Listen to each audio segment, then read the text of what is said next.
नमस्कार मेरे प्यारे श्रोताओं, आज मैं आपके लिए एक अनोखी कहानी लेकर आई हूँ जो आपके दिल को छू जाएगी।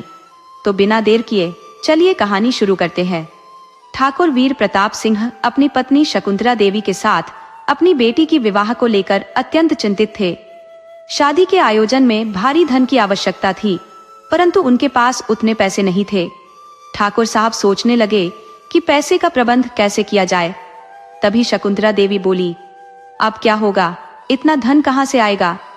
ठाकुर वीर प्रताप ने कहा, यही चिंता हमें खाए जा रही है। हम केवल नाम के ठाकुर रह गए हैं। बेटी को अच्छा घराना मिला तो हमने विवाह के लिए हाँ कर दी। अब अगर ठाकुर के मान सम्मान के अनुसार विवाह नहीं हुआ तो हम किसी को मुंह दिखाने के लायक नहीं रहेंगे। इतना कहकर ठाकुर शांत हो गए। तभी शकुंतला देवी ने एक उपाय सुझाया। उन्होंने कहा, एक काम हो सकता है ठाकुर साहब। ठाकुर ने पूछा, वह क्या? शकुंतला बोली, अगर अपने गांव की जमीन बेच दी जाए तो पैसे का इंतजाम हो सकता है। ठाकुर आश्चर्यचकित होकर बोले, अरे हाँ, मैं तो इसे भूल ही गया था, पर यह कैसे संभव होगा? वह जमीन तो कई वर्षों से पंडित विश्वंभर नाथ सिंह के देखरेख में है। शकुंतला ने उत्तर दिया, तो क्या हुआ? आपने उस जमीन से फसल पैदा करने के लिए भी तो दी है। उसके मालिक आज भी हम ही हैं।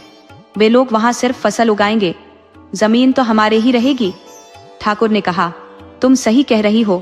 तुम मेरा सामान तैयार कर दो, मैं आज ही जाकर उस जमीन का सौदा कराता हूँ। शकुंतला बोली, ईश्वर ने चाहा तो सब ठीक हो जाएगा। उसी शाम को ठाकुर वीर प्रताप सिंह ट्रेन में अपने गांव के लिए रवाना हो गए। अगले दिन सुबह जैसे ही ठाकुर पंडित विश्वंभर नाथ के दरवाजे पर पहुंचे, पंडित जी जो बाहर बैठे थे उन्हें आश्चर्य से देखकर बोले, अरे ठाकुर साहब, आप यहाँ? ठाकुर ने पंडित जी को अपने आने का कारण बताया, जिससे पंडित जी के तीनों बेटे जो पास में खड़े थे हैरान रह गए। पंडित जी चकित होकर बोले, क्या आप यह कह रही हैं? ठाकुर ने कहा, पंडित जी, ये मेरी मजबूरी है, इसे समझिए। पंडित जी ने कहा, नहीं नहीं, भले ही यह जमीन तुम्हारी हो, लेकिन हमने इसे अपने खून पसीने से सींचा है। ये जमीन नहीं बिकेगी। अचानक पंडित जी का बड़ा बेटा कृष्ण गुस्से में बोला, ठाकुर साहब, क्या आप सच में जमीन बेचने का इरादा लेकर आए हैं? ये सुनकर ठाकुर साहब का स्वर भी सख्त हो गया। उन्होंने कहा, ये मत भूलो किशन, ये जमीन आज भी मेरी है। ठाकुर साहब की बातें सुनकर किशन थोड़ी नर्वस हो गया। वह सोचने लगा, अगर यह जमीन बिक गई तो हम क्या करेंगे? हमें गांव छोड़कर कहां जाना होगा? लेकिन ठाकुर साहब पर इन बातों का कोई असर नहीं हुआ और उन्होंने कहा, कुछ भी हो, ये जमीन तो मेरी है और मैं इसका सौदा करके जल्दी ही यहाँ से चला जाऊंगा। एक गंभीर स्वर में उन्होंने कहा, तो फिर ठीक है ठाकुर साहब, अगर आपका अंतिम फैसला यही है तो हम बीच में पड़ने वाले कौन होते हैं? ठाकुर साहब ने कहा, कल सुबह तक आप अपना इंतजाम कर लेना। पंडित विश्वनाथ ने जबरदस्त प्रतिरोध करना चाहा, लेकिन कृष्ण की आंखों के संकेत देखकर वह चुप हो गए। किशन ने कहा, आपको इंतजाम तो कल सुबह तक करना होगा ठाकुर साहब। फिर सभी वहां से चले गए। ठाकुर साहब के जाने के बाद पंडित विश्वनाथ और कृष्ण गुस्से में थे। पंडित जी बोले, कृष्ण, तुमने क्या किया? मूर्ख, अगले माह मेरे मंझले बेटे का विवाह कैसे होगा अगर हमने इस जमीन को छोड़ दिया? पंडित जी ने कहा, हम इस जमीन को नहीं छोड़ सकते। किशन चुपचाप पंडित जी की बातों को सुन रहा था। जैसे ही पंडित जी ने अपनी बात खत्म की, तभी उनका मंझला बेटा, जो पंडित जी का सबसे छोटा बेटा मंगल था, बोल उठा, किशन भैया का तो दिमाग गड़बड़ हो गया है। किशन चुप्पी तोड़ते हुए कहने लगा, मैंने जो कहा है सोच समझकर कहा है। पंडित जी और उनके दोनों बेटे हैरान होकर उसकी ओर देखते हुए बोले, तुम्हारा मतलब क्या है? फिर किशन ने उन्हें पास बुलाकर अपनी योजना समझाई। उसकी बातें सुनकर सबके मुंह खुले रह गए और आंखें फटी की फटी रह गई, क्योंकि ठाकुर साहब भी पंडित जी के घर में ठहरे हुए थे। आधी रात का समय हो चुका था और अचानक ठाकुर साहब की नींद खुल गई। ठाकुर साहब घबराते हुए बोले, तुम लोग? पंडित जी और उनके तीनों बेटे ठाकुर को मारने के इरादे से आए थे। बिषण, जो पंडित जी का बड़ा बेटा था, ठाकुर के ऊपर से चादर हटाते हुए बोला, तो तुझे जमीन के सौदे का बड़ा शौक है?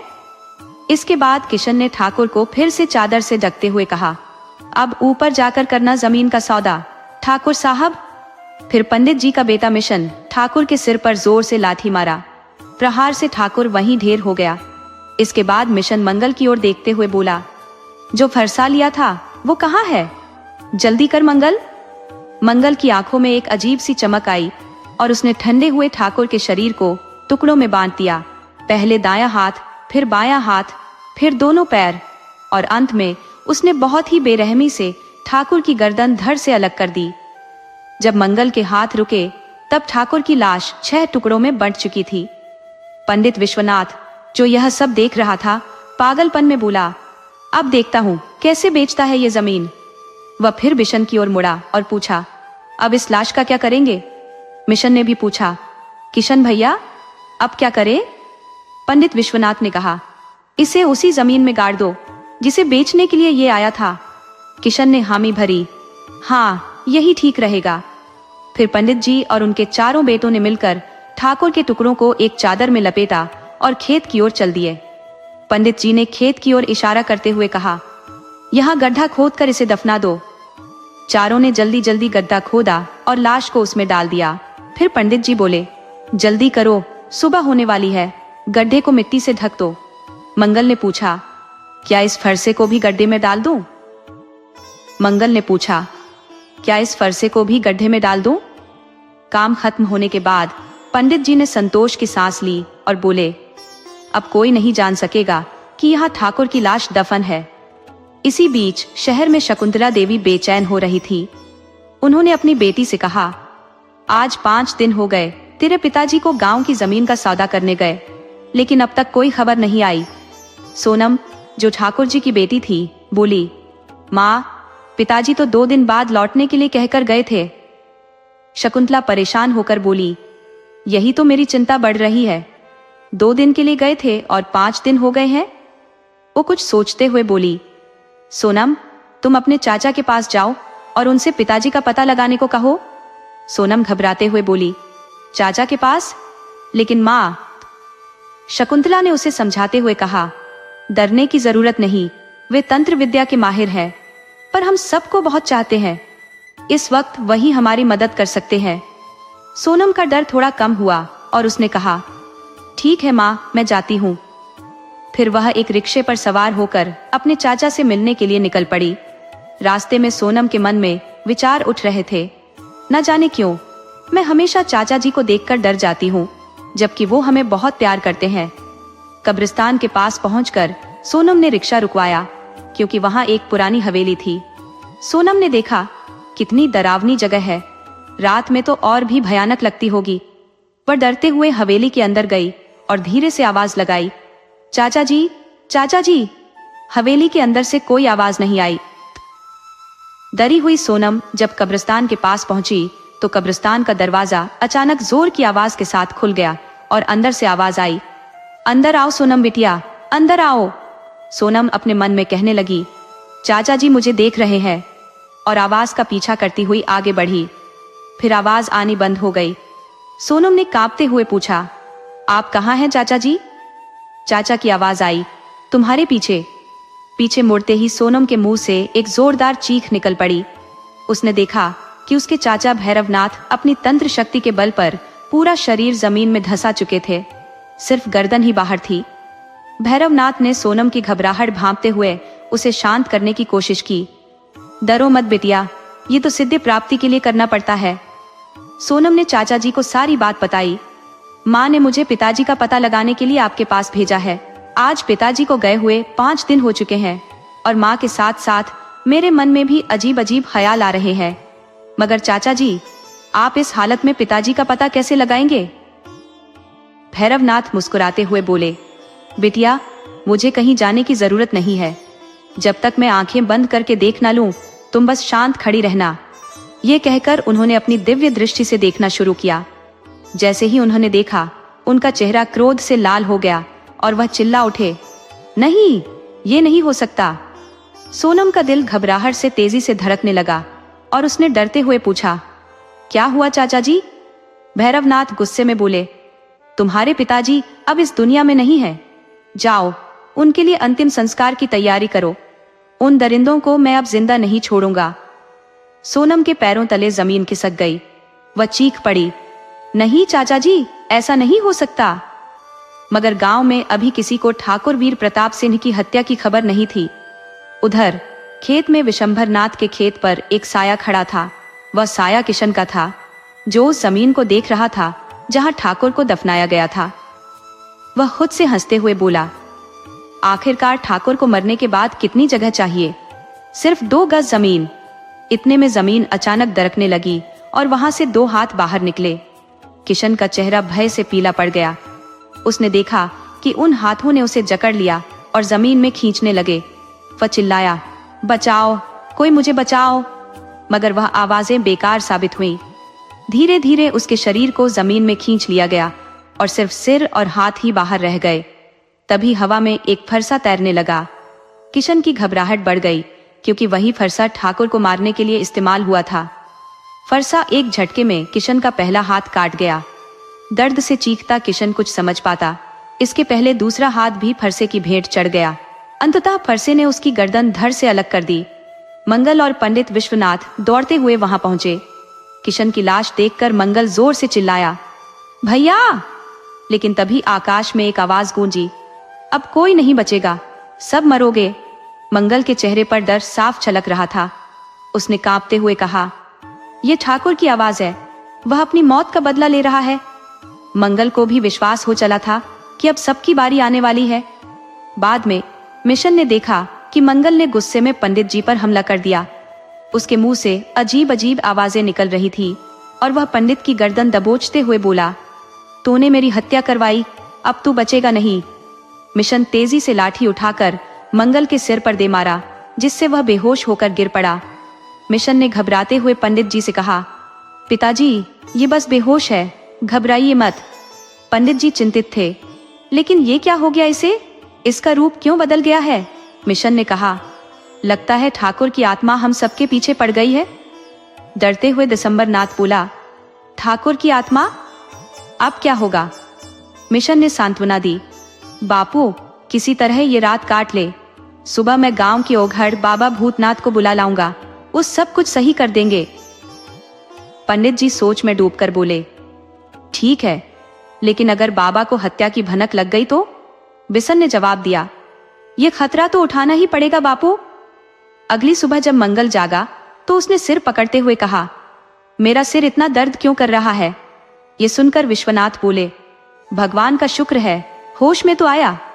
भीषण अपने पिता से कहने लगा, आप इसके पास रहिए, मैं बाबा को बुलाकर लाता हूं। दिसंबर नाथ ने कहा, जल्दी लौटना बेटा। भीषण के जाते ही दिसंबर नाथ सोचने लगा, काश ठाकुर की जमीन उसे वापस लौटा दी होती। अब ये जमीन खूनी बन चुकी है, इससे अच्छा था हम उसकी जमीन वापस कर देते। इधर मंगल पूरी तरह होश में आ चुका था। थोड़ी देर बाद भीषण ओघड़ बाबा को लेकर आ गया। बाबा भूतनाथ आते ही बोले, यहाँ बुरी आत्मा का साया है। पंडित जी हाथ जोड़ते हुए बोले, बाबा, कोई उपाय बताइए, मैं एक बेटा खो चुका हूँ, अब दूसरा नहीं खोना चाहता। बाबा भूतनाथ बोले, चिंता मत करो पंडित, मैं इस आत्मा को पकड़कर एक अंधेरे कुएं में लटका दूंगा। पंडित जी हाथ जोड़कर बोले, आप जो कहेंगे मैं वही करूंगा बाबा। बाबा ने कहा, सामान की लिस्ट लिख लो। 2 घंटे बाद भीषण ने जाकर सामान ला दिया। बाबा बोले, अब मैं इस घर में बंद होकर कुछ कर रहा हूँ, अगले 1 घंटे तक मुझे कोई आवाज नहीं सुननी चाहिए। विशंभर नाथ ने सहमति में सिर हिलाते हुए कहा, ऐसा ही होगा बाबा। बाबा भूतनाथ अंदर जाकर दरवाजा बंद कर लेते हैं, लेकिन बाहर खड़ा सामरनाथ घबरा रहा था। उसे देखकर भीषण कहता है, बापू, घबराने की जरूरत नहीं है, बाबा सब ठीक कर देंगे। विशंभर नाथ बोले, भगवान करे ऐसा ही हो। लेकिन वक्त बीतता गया। 1 घंटा, 2 घंटे, 3 घंटे, फिर 5 घंटे बीत गए, लेकिन बाबा बाहर नहीं आए। विशंभर नाथ चिंतित होकर बोले, बाबा तो 1 घंटे के लिए गए थे, ये 5 घंटे बीत गए। मंगल बोला, मुझे कुछ गड़बड़ लग रही है। बापू, दरवाजा खटखटाकर देखिए। बिशन दरवाजे को खटखटाते हुए आवाज लगाता है, बाबा, दरवाजा खोलो। लेकिन कोई जवाब नहीं आया। तब विशंभर नाथ बोले, कुछ तो गलत हो गया है, हमें दरवाजा तोड़ना पड़ेगा। बिशन ने दरवाजे पर जोर से धक्का मारा, और दरवाजा टूट गया। तीनों अंदर दाखिल हुए और सबकी चीख निकल गई। ओघड़ बाबा फांसी के फंदे पर झूल रहे थे। मंगल चिल्लाया, ठाकुर की आत्मा ने बाबा को भी मार डाला। अब भय से कांपते हुए विशंभर नाथ ने सिर पकड़ लिया और बोले, भगवान। मिशन बोला, अब ओघड़ बाबा भी मारे गए, अब बारी बारी हम सब मरेंगे, ठाकुर की आत्मा हमें नहीं छोड़ेगी। डरते हुए मंगल बोला, बापू मैं अब इस घर में नहीं रुकूंगा, मैं तो जा रहा हूं। मंगल जाने लगा तो विशंभर नाथ ने उसे रोकने की कोशिश की। दिसंबर नाथ ने कहा, रुक जा मंगल, मैंने फैसला कर लिया है, मैं इस खूनी जमीन को शहर जाकर ठाकुर की बीवी को सौंप दूंगा, फिर सब कुछ ठीक हो जाएगा। बिसन मंगल के कंधे पर हाथ रखकर बोला, बापू सही कह रहे हैं मंगल, ये खूनी जमीन हमें नहीं चाहिए जहां हमारे भाई का खून बिखरा है। मंगल के दिमाग में सारी बातें अब साफ हो चुकी थी। उसी रात सभी लोग घर के बाहर सोने की कोशिश कर रहे थे, लेकिन मिशन की आंखों से नींद गायब थी। वह लेटा हुआ था और अपने मन में सोच रहा था, बेचारा ओघड़ बाबा, वह भी ठाकुर की आत्मा के गुस्से का शिकार बन गया। ये सब सोचते सोचते आखिरकार मिशन को नींद आ ही गई, लेकिन आधी रात को किसी हलचल से उसकी नींद खुल गई। भीषण ने घबराते हुए चिल्लाकर पूछा, कौन है, कौन है? उसकी आवाज कांप रही थी। तभी उसकी आंखों के सामने ठाकुर की लाश के टुकड़े हवा में उड़ते दिखाई दिए। ये वही टुकड़े थे जिन्हें उन्होंने बर्बरता से काट कर दफनाया था। भीषण डरते डरते ठाकुर की लाश के सामने गिर पड़ा और हाथ जोड़कर गिड़गिड़ाने लगा, ठाकुर साहब हमें माफ कर दो, हम आपकी जमीन लौटा देंगे, हमें मारो मत। लेकिन ठाकुर की लाश के टुकड़े हवा में गोल गोल घूम रहे थे और उसका सिर एक भयानक हंसी हंस रहा था। तभी भीषण को अचानक किसी ने झिंझोड़ा। वह चौंक कर उठा तो देखा कि मंगल वहां खड़ा था और डरा हुआ बोला, बापू मैंने ठाकुर की लाश देखी, वह 6 टुकड़ों में कटी हुई थी। दिसंबर नाथ ने गुस्से में कहा, तू पागल हो गया है क्या? ये देख तू किसके पैरों में गिरा है। भीषण ने चौंक कर देखा तो वहां एक सूखी घास का पुतला खड़ा था, जो शायद खेत में पक्षियों को भगाने के लिए रखा गया था। शर्मिंदा होते हुए भीषण ने कहा, लेकिन मैंने साफ साफ ठाकुर की लाश देखी थी बापू, ये पुतला तब यहाँ नहीं था। दिसंबर नाथ ने उसे दिलासा देते हुए कहा, घबराने की जरूरत नहीं है, कल हम ये जमीन ठाकुराइन को सौंप देंगे, तब सब कुछ ठीक हो जाएगा। लेकिन किस्मत को कुछ और ही मंजूर था। मिशन गुस्से से भरकर हाथ में कुल्हाड़ी उठाते हुए बोला, बापू अगर अब फिर से वह लाश दिखी तो मैं उसे इतने टुकड़ों में काट दूंगा कि वह कभी वापस खड़ी नहीं हो सकेगी। गुस्से में भरा हुआ भीषण कुल्हाड़ी लेकर अपने कमरे में चला गया। वह सोच रहा था, अगर ठाकुर की लाश फिर से सामने आई तो मैं उसे टुकड़े टुकड़े कर दूंगा। इस विचार के साथ उसकी आंख लग गई। कुछ समय बाद उसकी नींद फिर से खुली। उसने देखा कि उसके दरवाजे के पास एक परछाई खड़ी थी। घबराकर भीषण ने पूछा, कौन है? बिना कुछ सोचे समझे उसने कुल्हाड़ी उठाई और गुस्से में परछाई की ओर लपका। अब तुम मेरे हाथों से नहीं बचोगे ठाकुर, ये चिल्लाते हुए भीषण ने बिना देखे ही परछाई पर कुल्हाड़ी से अनगिनत वार कर दिए। वह इतने जोश में आ गया था कि उसने ये भी नहीं देखा कि वह परछाई किसकी थी। तभी पंडित विश्वनाथ घबराते हुए अंदर आए और सामने का दृश्य देखकर उनके पांव कांप गए। पंडित जी बदहवास होकर बोले, अरे भीषण, तूने ये क्या कर डाला? तेरा तो दिमाग ही फिर गया है। भीषण ने हंसते हुए कहा, बापू मैंने ठाकुर की लाश के टुकड़े टुकड़े कर दिए, अब वह हमें कभी तंग नहीं करेगा। दिसंबर नाथ ने गुस्से से कांपते हुए कहा, अरे कमबख्त, देख तो तूने क्या किया है, तूने अपने भाई मंगल को ठाकुर की लाश समझकर मार डाला है। भीषण के हाथ पांव सुन्न हो गए। वह कांपते हुए बोला, नहीं बापू, ये नहीं हो सकता। दरअसल भीषण पर ठाकुर की आत्मा का ऐसा खौफ सवार था कि उसने बिना देखे ही परछाई को मार दिया। जब दिसंबर नाथ ने सच्चाई बताई तो भीषण जमीन पर बैठकर पागलों की तरह रोने लगा। दिसंबर नाथ ने अपना सिर पकड़ लिया और बुदबुदाते हुए कहा, हे भगवान, ये सब क्या हो गया? मैंने ठाकुर की जमीन पर नजर डाली और ये सब हो गया। भीषण ने अचानक उठकर कहा, बापू अब एक ही रास्ता बचा है, हमें ठाकुर की लाश को कब्र से निकालकर जला देना होगा, तभी ये सब खत्म होगा। दिसंबर नाथ ने धीरे से पूछा, तू क्या कह रहा है? भीषण ने गंभीरता से कहा, ठाकुर की लाश को आग के हवाले करना होगा और अब हमें ये काम करना ही पड़ेगा। सुबह होते ही दोनों ने मंगल की लाश को छिपा दिया और रात में खेत की ओर रवाना हो गए, जहां ठाकुर की लाश दफनाई गई थी। वहां पहुंचकर उन्होंने एक चिता बनाई और ठंडे दिल से चिता पर लाश रखने लगे। भीषण ने जमीन खोदनी शुरू की और जैसे ही ठाकुर की लाश बाहर आई, अचानक तेज आंधी चलने लगी। दिसंबर नाथ ने चौंक कर कहा, इतनी तेज आंधी कहां से आ गई? भीषण ने घबराते हुए जवाब दिया, बापू, ये आंधी केवल ठाकुर के आसपास ही क्यों चल रही है? तभी आंधी ने पंडित विश्वनाथ को घेर लिया और उनका शरीर सूखे पत्ते की तरह हवा में उड़ने लगा।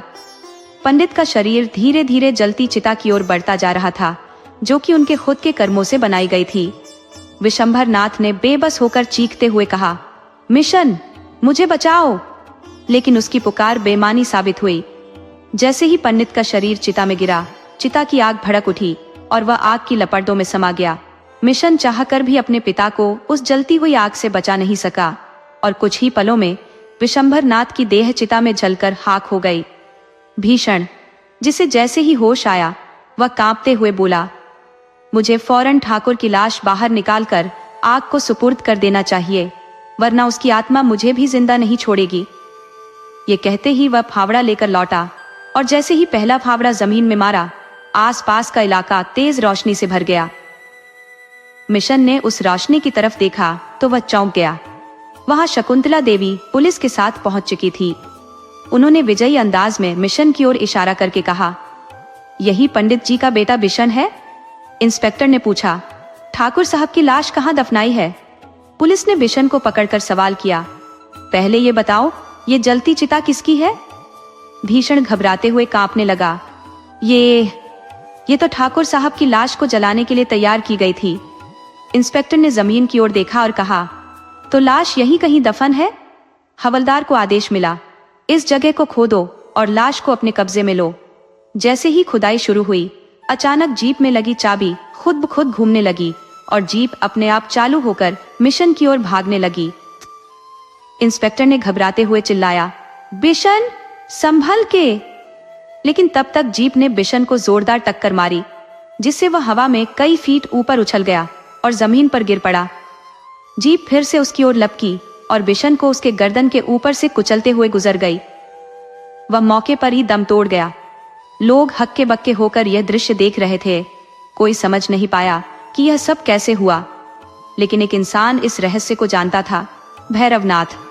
उसने गर्वित होकर कहा, पहली बार मैंने अपनी तांत्रिक शक्तियों का गलत इस्तेमाल किया, लेकिन संतुष्ट हूँ क्योंकि मैंने इन्हें इंसानी दरिंदों से बदला लेने के लिए इस्तेमाल किया है। अब भैया की आत्मा को सुकून मिलेगा। ठाकुर वीर प्रताप सिंह की अस्थियां जमीन से निकाली गई और उनका अंतिम संस्कार कर दिया गया। अंतिम संस्कार के बाद शकुंतला देवी ने आह भरते हुए कहा, झूठी प्रतिष्ठा और मर्यादा की रक्षा के लिए हमें अपनी जमीन बेचने तक की नौबत आ गई, जिसने कई बेगुनाहों का खून चूसा। अब मैंने फैसला किया है कि अपनी बेटी की शादी सादगी से करूंगी और यह जमीन गांव के गरीबों में बांट दूंगी। इंस्पेक्टर ने गहरी सांस लेते हुए कहा, अगर यह फैसला पहले लिया होता तो शायद इतनी जानें न जाती। शकुंतला देवी ने अपनी बेटी सोनम का विवाह सादगी से किया और पूरी जमीन गांव के गरीब परिवारों को खेती के लिए दे दी।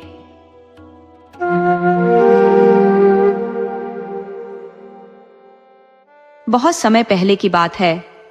एक गांव में एक अत्यंत सरल और सीधे स्वभाव का किसान निवास करता था, जिसका नाम बोला था। बोला की पत्नी भी अत्यधिक सरल और निश्चल स्वभाव की थी, बिल्कुल भोली भाली। बोला एक धनवान साहूकार के यहाँ नौकरी करता था और साहूकार से जो भी प्राप्त होता उसी से वे दोनों अपना जीवनयापन करते थे। एक दिन उस गांव के राजा ने एक महत्वपूर्ण घोषणा की, सभी निर्धन किसानों को भूमि दी जाएगी। ये घोषणा सुनते ही गांव के हर किसान के मन में हर्ष की लहर दौड़ गई और थोड़ी सी जमीन बोला को भी प्रदान की गई। अब बोला अत्यंत प्रसन्न था। उसने अपनी पत्नी से कहा, अब हम अपनी स्वयं की खेती करेंगे, अपनी मेहनत से अन्न उपजाएंगे और अपने घर में उगाए अनाज का ही भोजन करेंगे। भोली, उसकी पत्नी, बोली, यह तो उत्तम है, किंतु हमें खेती करना आता ही नहीं है और हमारे पास बैल भी नहीं है। बोला ने कहा, चिंता की कोई आवश्यकता नहीं, मैं साहूकार के पास जाकर खेती करने के तौर तरीके जान लूंगा और उनसे बैल भी उधार मांग लाऊंगा। इतने वर्षों से मैं उनके यहाँ कार्यरत हूँ, तो वे यह मदद अवश्य करेंगे। बोला, वास्तव में सरल मना और थोड़ा मंदबुद्धि था, परंतु उसकी नीयत सदा निष्कलंक होती थी।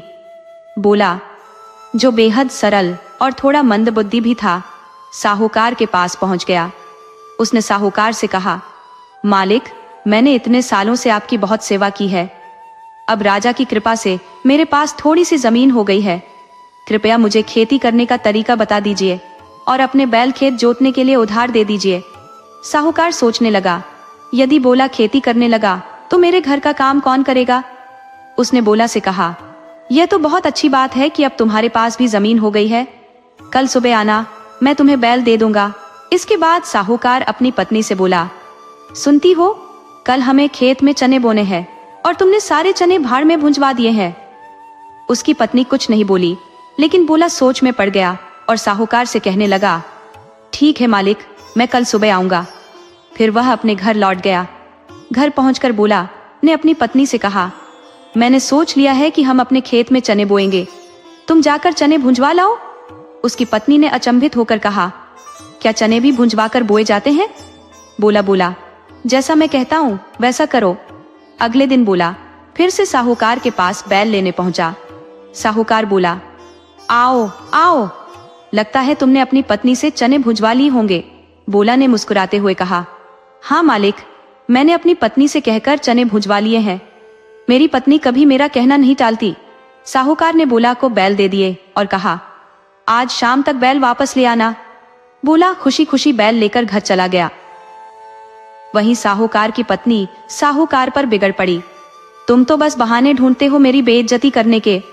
तुम मुझे हरदम अपने छोटे मोटे नौकरों के सामने अपमानित करते रहते हो। बस अब बहुत हो गया, मैं आज ही अपने मायके लौट जाऊंगी। सेठ यह सुनकर थोड़ा घबराया। बोला, अरे ऐसा क्रूर विचार मन में मत लाओ। मैं हाथ जोड़कर विनती करता हूँ, देखो जो कुछ भी कर रहा हूँ वह सब तुम्हारे हित के लिए ही है। पत्नी ने भौहें सिकोड़ते हुए कहा, तो क्या मुझे नीचा दिखाने से मेरा भला हो रहा है। ये कैसे समझूं कि मेरी भलाई इसी में है कि मुझे ताने सुनने पड़े। सेठ ने गंभीरता से कहा, अरे भाग्यवान, थोड़ा शांत मन से सोचो। मैंने उसे इसलिए चने भुनवा कर दिए ताकि वह अपने खेत में कुछ न उगा सके और मजबूर होकर हमारे यहाँ फिर से काम करने लगे। इस तरह तुम्हें घर के काम से मुक्ति मिलेगी और आराम मिलेगा। पत्नी हैरान होकर बोली, तो तुमने मेरी भलाई के लिए उसे धोखे में रखा है और मुझे ताने मार रहे हो। सेठ ने हंसते हुए कहा, अरे ऐसा कुछ नहीं, यह सब चाल बस इसलिए थी कि उसे कोई शक न हो। जब वह देखेगा कि मैं अपने खेतों में भुने हुए चने बो रहा हूं, तो वह भी यही सोचेगा कि यही तरीका सही है।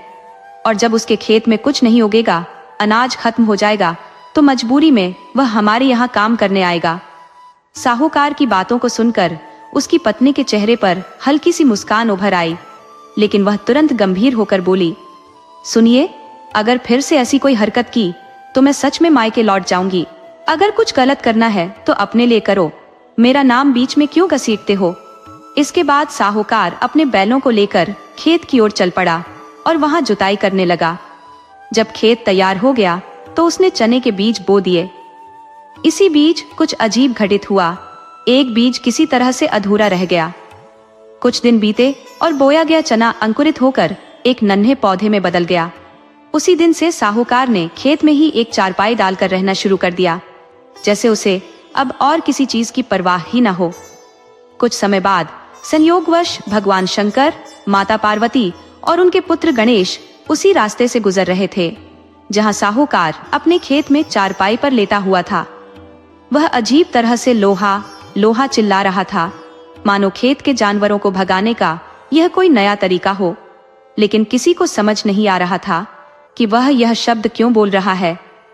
जब भगवान शंकर, माता पार्वती और श्री गणेश उसके पास से गुजरे तो माता पार्वती ने जिज्ञासा में भोलेनाथ से पूछा, हे स्वामी, ये कौन व्यक्ति है जो इस तरह खेत में लेटा हुआ लोहा लोहा चिल्ला रहा है, और ऐसा करने का उद्देश्य क्या है। भगवान शंकर ने हल्के से मुस्कुराते हुए माता पार्वती को उसकी सारी कहानी सुनाई, जिससे सब कुछ स्पष्ट हो गया। माता पार्वती ने भगवान शंकर से निवेदन किया, हे प्रभु, इस मनुष्य के सारे दुखों को समाप्त कर दीजिए, मेरी यही प्रार्थना है। भगवान शंकर ने मुस्कुराते हुए कहा, हे पार्वती, मैं इसके कष्ट तो दूर कर दूंगा, पर इसने मुझसे कभी अपने दुखों के निवारण के लिए कुछ कहा ही नहीं। ऐसे में मैं क्या करूं? माता पार्वती आश्चर्य से बोली, हे प्रभु, भला कोई मनुष्य आपको सामने पाकर भी अपने दुख दूर करने को नहीं कहेगा? भगवान भोलेनाथ ने मंद मुस्कान के साथ उत्तर दिया, चलो देख लेते हैं। तभी वे तीनों, भगवान शंकर, माता पार्वती और गणेश, उस व्यक्ति के पास जा पहुंचे। भगवान शंकर बोले, राम राम भैया, कैसे हो और यहाँ क्या कर रहे हो? भोला, जो चारपाई पर लेटा था, उठकर बोला, राम राम, हम तो अच्छे हैं। आप लोग कौन हैं और यहाँ क्यों आए हैं? पहले तो आपको कभी नहीं देखा। आइए, चारपाई पर बैठिए। ये कहकर उसने उन्हें चारपाई पर बिठाया। भगवान शंकर ने कहा, भोला, मैं भगवान भोलेनाथ हूँ। अगर तुम कुछ मांगना चाहते हो तो मुझसे मांग लो।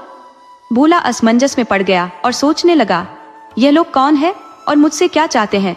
मुझे इनसे क्या मांगना चाहिए? भगवान शंकर ने उसे फिर समझाया, भोला, तुम किस सोच में पड़े हो? जो भी तुम्हारी इच्छा हो वह मुझसे मांग सकते हो। भोला कुछ देर सोचने के बाद बोला, अगर तुम सच में भगवान हो तो मुझे कुछ बच्चे दे दो, तभी मैं मानूंगा कि तुम भगवान हो। भगवान शंकर ने मुस्कुराते हुए कहा, तथास्तु। भोला थोड़ा हैरान होते हुए बोला, तथास्तु से क्या होता है? बच्चे तो कहीं दिख नहीं रहे। आप हमें धोखा देने की कोशिश कर रहे हैं। भगवान शंकर बोले, अपने घर जाकर देखो, तुम्हारे बच्चे वहीं खेल रहे हैं। भोला थोड़ा नाराज होकर बोला, मुझे बेवकूफ मत बनाओ। अगर मैं यहाँ से चला जाऊं तो तुम मेरा साग लेकर भाग जाओगे। मैं इतना भी मूर्ख नहीं हूँ जितना तुम समझ रहे हो। भगवान शंकर ने फिर उसे समझाते हुए कहा, मैं तुमसे झूठ नहीं बोल रहा, तुम घर जाकर देखो, हम यहीं रुकते हैं। भोला बोला, ठीक है, लेकिन मैं तुम सबको चारपाई से बांध कर ही जाऊंगा। अगर ये मंजूर है तो बताओ, नहीं तो मैं कहीं नहीं जाऊंगा। भगवान शंकर ने मुस्कुराते हुए कहा, ठीक है, जैसा तुम्हें उचित लगे। भोला ने तीनों को चारपाई से बांध दिया और अपने घर की ओर चल पड़ा। जब वह घर पहुंचा तो उसने देखा कि सच में उसके 4 बच्चे घर में खेल रहे थे। उसकी पत्नी ने उसे देखकर कहा, तुम खाली हाथ लौट आए हो, साहूकार के पास जाकर काम क्यों नहीं देखते? हम सब भूखे हैं और बच्चे भी। अब क्या करेंगे? भोला, जो अब पूरी तरह से आश्वस्त हो चुका था कि वे सच में भगवान थे, तेजी से खेत की ओर वापस भागा ताकि उनसे फिर से मिल सके। उधर भगवान शंकर माता पार्वती से कह रहे थे, देखा देवी, भक्तों की मदद करना इतना आसान नहीं होता। माता पार्वती हंसते हुए बोली, प्रभु, आपकी लीला और समय की गति अद्भुत है। फिर भी मेरी विनती है कि इस भक्त के सारे कष्ट हर लीजिए। भगवान शंकर मुस्कुराकर बोले, मैंने पहले ही कहा था पार्वती। भगवान शंकर ने कहा, जितना भोला मुझसे मांगेगा मैं उतना ही उसे दूंगा। तभी गणेश ने कहा, पिताजी, मुझे बहुत भूख लग रही है। भगवान शंकर बोले, अब हमें भोजन का भी इंतजाम करना होगा। ये बात चल ही रही थी कि भोला वहां आ पहुंचा और उनकी सारी बातें सुन ली। भोला बोला, तो ये मुझे पहले ही पता था कि तुम लोग मेरे साग पर नजर रखे हो, तभी तो जादू करके मेरे घर में 4 बच्चे भेज दिए। अब इन्हें खिलाने के लिए मैं कहां से इंतजाम करूंगा, और तुम लोग तो मेरे बचा खुचा साग भी खा जाओगे। भोलेनाथ ने उसे समझाते हुए कहा, अरे भोला, ऐसी कोई बात नहीं है। तुमने बच्चों की मांग की थी, इसलिए मैंने तुम्हें बच्चे दिए। अब अगर तुम्हारी कोई और इच्छा है तो बताओ, मैं वह भी पूरी कर दूंगा। भोला ने सोचा और फिर कहा, अगर ऐसा है तो इन सब के खाने पीने का भी इंतजाम तुम ही करो। मेरे पास इतना समय नहीं है कि इनका खाना पीना देखूं या अपने साग को बचाऊं जो मैंने खेत में उगाया है। भगवान शंकर ने मुस्कुराते हुए कहा, तथास्तु। अब बताओ, क्या तुम कुछ और भी मांगना चाहते हो? भोला सोच में डूब गया और फिर बोला, अच्छा, कई दिन से मैंने ठीक से सोया नहीं है। आप कुछ ऐसा कर दो कि जब मैं सो जाऊं तो मेरे पीछे से कोई आवाज ना आए। भगवान शंकर बोले, तथास्तु, और फिर अंतर्ध्यान हो गए। भोला चारपाई पर लेट गया और सो गया। उसके सोने के बाद अचानक लोहे की आवाजें गूंजने लगी। कुछ दिन इसी तरह बीते और इस बीच भोला का साध भी काफी बढ़ गया था। एक रात चोरों का एक गिरोह भोला के खेत में पहुंचा। चोरों को देख भोला चिल्लाया, कौन हो तुम लोग और यहाँ क्या कर रहे हो? क्या तुम मेरे खेत से कुछ चुराने आए हो? अगर ऐसा है तो मैं तुम्हें पीटने में कोई कसर नहीं छोड़ूंगा। चोरों के सरदार ने कहा, नहीं भैया, ऐसी कोई बात नहीं है। हम तो एक घर में सेंध मारने जा रहे हैं। अगर तुम्हें भी साथ चलना है तो चलो। भोला ने उत्सुकता से पूछा, सेंध मारना क्या होता है? चोरों में से एक मजाक करते हुए बोला, अरे भैया, जरूरत की चीजें चुराने को ही सेंध मारना कहते हैं। भोला ने कहा, ठीक है, मैं भी तुम्हारे साथ चलता हूँ। उसने अपने खेत से साग तोड़ा, उसे अपनी कमर में बांधा और चोरों के साथ चल पड़ा। वे जिस घर में चोरी करने गए वहां एक गाय बंधी थी। जैसे ही वे अंदर दाखिल हुए, गाय ने भोला के साग को खाने की कोशिश की। भोला घबराकर चिल्लाया, अरे, ये गाय मेरा साग खा रही है। उसकी आवाज सुनकर चोरों ने उसके मुंह पर हाथ रख दिया और कहा, चुप रहो, नहीं तो घर के लोग जाग जाएंगे और हम पकड़े जाएंगे। भोला ने फिर कहा, मुझे कुछ नहीं पता, ये गाय मेरा साग खा रही है। किसी तरह चोरों ने गाय से साग को बचाया और भोला को साथ लेकर अंदर चले गए। चोर चोरी करने में जुट गए और भोला एक कमरे में घुस गया, जहां उसे एक बर्तन में चावल, दूध और चीनी मिल गए। उसने सोचा, अभी तो खीर बनाऊंगा। वह खीर बनाने में लग गया, लेकिन जिस कमरे में वह खीर बना रहा था वहां एक बूढ़ी औरत चारपाई पर सो रही थी। भोला ने उसी चारपाई के पास चूल्हा जलाया और खीर पकाने में जुट गया। बूढ़ी औरत बार बार करवट बदल रही थी और उसका हाथ लगातार भोला के काम में बाधा डाल रहा था। भोला थककर बोला, अरे माई, खीर अभी बनी नहीं है, जब बन जाएगी सबसे पहले तुम्हें ही दूंगा। क्यों अभी से हमें तंग कर रही हो? कुछ देर बाद फिर वही हुआ। बूढ़ी औरत ने करवट बदली और उसका हाथ फिर से भोला के सामने लटकने लगा। अब भोला झुंझलाकर बोला, अभी खीर नहीं बनी है माई, जैसे ही खीर तैयार होगी सबसे पहले तुम्हें ही मिलेगी, अभी धैर्य रखो। बूढ़ी महिला फिर से करवट बदलने लगी और उसका हाथ इस बार भी भोला के सिर के पास आकर लटक गया। भोला का गुस्सा अब चरम पर पहुंच गया। उसने बिना कुछ सोचे समझे खौलती हुई खीर का कटोरा बूढ़ी महिला के हाथ पर रख दिया और बोला, लो, अब खीर खा लो। कह रहा हूं ना, अभी खीर नहीं बनी, मगर तुम सुनती नहीं हो। बहुत जल्दी है तुम्हें खाने की। जैसे ही गर्म खीर महिला के हाथ पर रखी, वो चिल्लाने लगी। उसकी चीख से पूरे घर के लोग जाग गए। सभी दौड़ते भागते उस कमरे में आ पहुंचे जहां भोला और चोर थे। लोगों ने चोरों के साथ साथ भोला को भी पकड़ लिया। पहले तो सबने उसकी पिटाई की, फिर उसे राजा के पास ले जाया गया। जब राजा को पूरी घटना बताई गई तो वह हंसी रोक नहीं पाया। उसने चोरों को कड़ी सजा दी और उन्हें कठोर कारावास में डाल दिया, लेकिन भोला को बाइज्जत रिहा कर दिया। राजा ने कहा, यदि भोला इतना ही चालाक होता तो कभी भी जलती हुई खीर बूढ़ी महिला के हाथ पर नहीं रखता। इसका इरादा चोरी का नहीं था, यह तो सीधा साधा और भोला इंसान है। इसके बाद राजा ने भोला से उसकी पूरी कहानी पूछी और उसकी कमर से लटके साग के बारे में भी जानना चाहा। भोला ने अपनी पूरी कहानी राजा को सुनाई, जिसे सुनकर राजा फिर से हंस पड़ा। राजा ने साहूकार को सैनिकों द्वारा पकड़वाने का आदेश दिया। जब साहूकार को दरबार में पेश किया गया तो राजा ने उसे फटकार लगाई और कठोर दंड दिया। भोला को राजा ने ढेर सारा इनाम दिया। जब भोला दरबार से जाने लगा तब राजा ने हंसते हुए पूछा, भोला, ये तुम्हारे पीछे से लोहा लोहा की आवाज क्यों आ रही है? भोला ने बिना कुछ कहे भगवान शंकर, माता पार्वती और श्री गणेश की आगमन की पूरी घटना राजा को सुनाई। राजा ने कहा, तुम धन्य हो। बोला, ईश्वर ने तुम्हें दर्शन दिए, ये तुम्हारी निर्मल हृदयता और सरलता का प्रमाण है।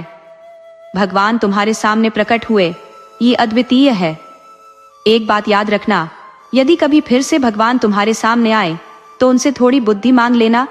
राजा की इस बात को भोला ने दिल से बांध लिया और अपने खेत पर लौटकर चने की फसल को फिर से बोने लगा। इसके बाद वह अपनी चारपाई पर जाकर सो गया। विचित्र संयोग देखिए, उसी दिन फिर से भगवान शंकर, माता पार्वती और गणेश जी रिद्धि सिद्धि के साथ उसके खेत में आ पहुंचे। भगवान शंकर ने हंसते हुए पूछा, राम राम भैया, कहो तुम्हारे साग में दाने आए या नहीं? बोला रोने लगा और कहा, भैया सब कुछ नष्ट हो गया, उन चोरों ने हमारे खेत की सारी फसल बर्बाद कर दी। भगवान शंकर ने उसे सांत्वना देते हुए कहा, चिंता मत करो, तुम्हारा साग फिर से हरा भरा हो जाएगा। उन्होंने आशीर्वाद दिया और देखते ही देखते बोला के खेत में सारी फसल फिर से अंकुरित हो गई और पूरा खेत हरियाली से भर गया। बोला की खुशी का ठिकाना न रहा। तभी उसे राजा की बात याद आई और उसने भोले शंकर से कहा, हे प्रभु, यदि आप सच में भगवान हैं तो कृपा करके मुझे थोड़ी बुद्धि भी दे दीजिए। भगवान शंकर हल्की मुस्कान के साथ बोले, तथास्तु, और फिर अंतर्ध्यान हो गए। इस आशीर्वाद के प्रभाव से बोला अब अत्यंत बुद्धिमान हो गया। उसके घर में धन संपत्ति की कोई कमी नहीं रही। उसके बाल बच्चे भी हो गए और वह अब सच्चे सुख से जीवन व्यतीत करने लगा। उसे अब सही और गलत की पहचान हो गई थी, क्योंकि अब उसमें विवेक आ गया था। वह अब पहले की तरह सरल और भोला नहीं रहा, बल्कि अब वह अपने अच्छे बुरे का भली भांति विचार कर सकता था।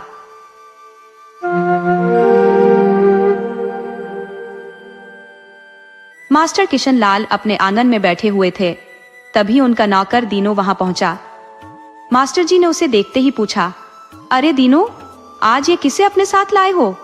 दीनो ने सिर झुकाते हुए कहा, मालिक, ये मेरा बेटा श्रीधर है। मेरी पत्नी अब इस दुनिया में नहीं रही। उसे अकेला छोड़ने की हिम्मत नहीं हुई और गांव में ऐसा कोई भरोसेमंद रिश्तेदार भी नहीं है जिसे इस बच्चे को सौंप सकूं। मेरा एक छोटा भाई है, पर उसके घर में उसकी पत्नी का हुक्म चलता है। मेरा बेटा पढ़ाई में बहुत दिलचस्पी रखता है और काफी होशियार भी है। मैंने सोचा कि आपकी छत्र छाया में रहकर और भी होशियार हो जाएगा। मास्टर किशन लाल बोले, इधर आओ, क्या नाम है तुम्हारा? श्रीधर ने जवाब दिया, जी मालिक, मेरा नाम श्रीधर है। मास्टर जी ने फिर कहा, दीनो, अगर तुम्हारा बेटा पढ़ना चाहता है तो जो कुछ भी मेरे बस में होगा मैं जरूर करूंगा। दीनो ने खुशी से कहा, मालिक, आपकी बहुत बड़ी कृपा होगी। आपका घर हमेशा खुशियों से भरा रहे। आप सदा ऐसे ही मुस्कुराते रहे। इतने में मास्टर जी की मुस्कान को जैसे किसी की नजर लग गई। अंदर से उनकी दूसरी पत्नी सिया दुल्लारी की तेज आवाज आई, पता नहीं एक काम भी ठीक से नहीं कर सकती, कुछ भी काम काज ढंग से नहीं सीखा। ससुराल वाले क्या कहेंगे कि कुछ सिखाया ही नहीं। सिया दुल्लारी मास्टर जी की बेटी प्रतिमा पर चिल्ला रही थी, जो उनकी पहली पत्नी सुमित्रा से पैदा हुई थी। अब उसकी उम्र 20 साल हो गई थी। प्रतिमा बहुत ही सुंदर थी। नीली आंखें, सुई जैसी नाक, गुलाब की तरह होठ, लंबे घने सुनहरे बाल। वो हर काम में निपुण थी, कढ़ाई, बुनाई, खाना बनाना। लेकिन उसकी सौतेली माँ ने उसे घर के कामों के लिए पढ़ाई छोड़ने पर मजबूर कर दिया। फिर भी सौतेली माँ दिन भर उस पर गुड़ करती रहती थी। मास्टर किशन लाल ने आवाज दी, अरे भाग्यवान, किसके ऊपर चिल्ला रही हो? कभी प्यार से भी बात कर लिया करो। सिया दुल्लारी ने नाराजगी से कहा, अपनी फूटी किस्मत को कोस रही हूँ। भगवान ने न जाने कौन से जन्म का बदला लिया है जो तुमसे ब्याह दी गई और मेरे नसीब में सिर्फ रोना ही लिखा है। मास्टर जी ने फिर प्रतिमा को बुलाया। प्रतिमा बेटा, यहाँ तो आना। प्रतिमा बोली, आई पिताजी। जब प्रतिमा बाहर आई तो श्रीधर उसे देखकर दंग रह गया। इतनी सुंदर लड़की उसने कभी नहीं देखी थी। मास्टर जी ने कहा, देखो प्रतिमा, ये श्रीधर है। मेरा कोई पुराना कुर्ता और धोती पड़ी हो तो इसे दे देना। इसके कपड़े कैसे फटे हुए हैं, और अंदर जाकर कुछ जलपान ले आओ। दीनो और श्रीधर दोनों भूखे हैं। और हाँ, थोड़ा ज्यादा खाना बना लिया करो। अब श्रीधर भी यहीं रहेगा। प्रतिमा ने आज्ञा मानते हुए सिर हिलाया और अंदर चली गई। थोड़ी देर बाद वह पूरी, कचौड़ी और सब्जी लेकर बाहर आई और बोली, लीजिए दीनो काका, दोनों बाप बेटे सुबह से भूखे होंगे। दोनों ने मिलकर खाना खाया और दीनो बोला, अब हम अपनी झोपड़ी में चलते हैं। मैं गाय को देखता हूँ, उसे दाना पानी देकर गोबर साफ करता हूँ। इतना कहकर दीनो और श्रीधर चले गए। रामपुर एक छोटा सा कस्बा था जहाँ मास्टर किशन लाल रहते थे। कस्बा भले ही छोटा था, पर स्कूल और कॉलेज की सुविधाएं थी। मास्टर जी का पूरा नाम किशन लाल उपाध्याय था। सरकारी स्कूल में नौकरी लगने के बाद सब लोग सम्मान से उन्हें मास्टर जी कहने लगे थे। उन्हें रुपयों पैसों की कमी नहीं थी, बस उन्हें बच्चों को पढ़ाने का शौक था।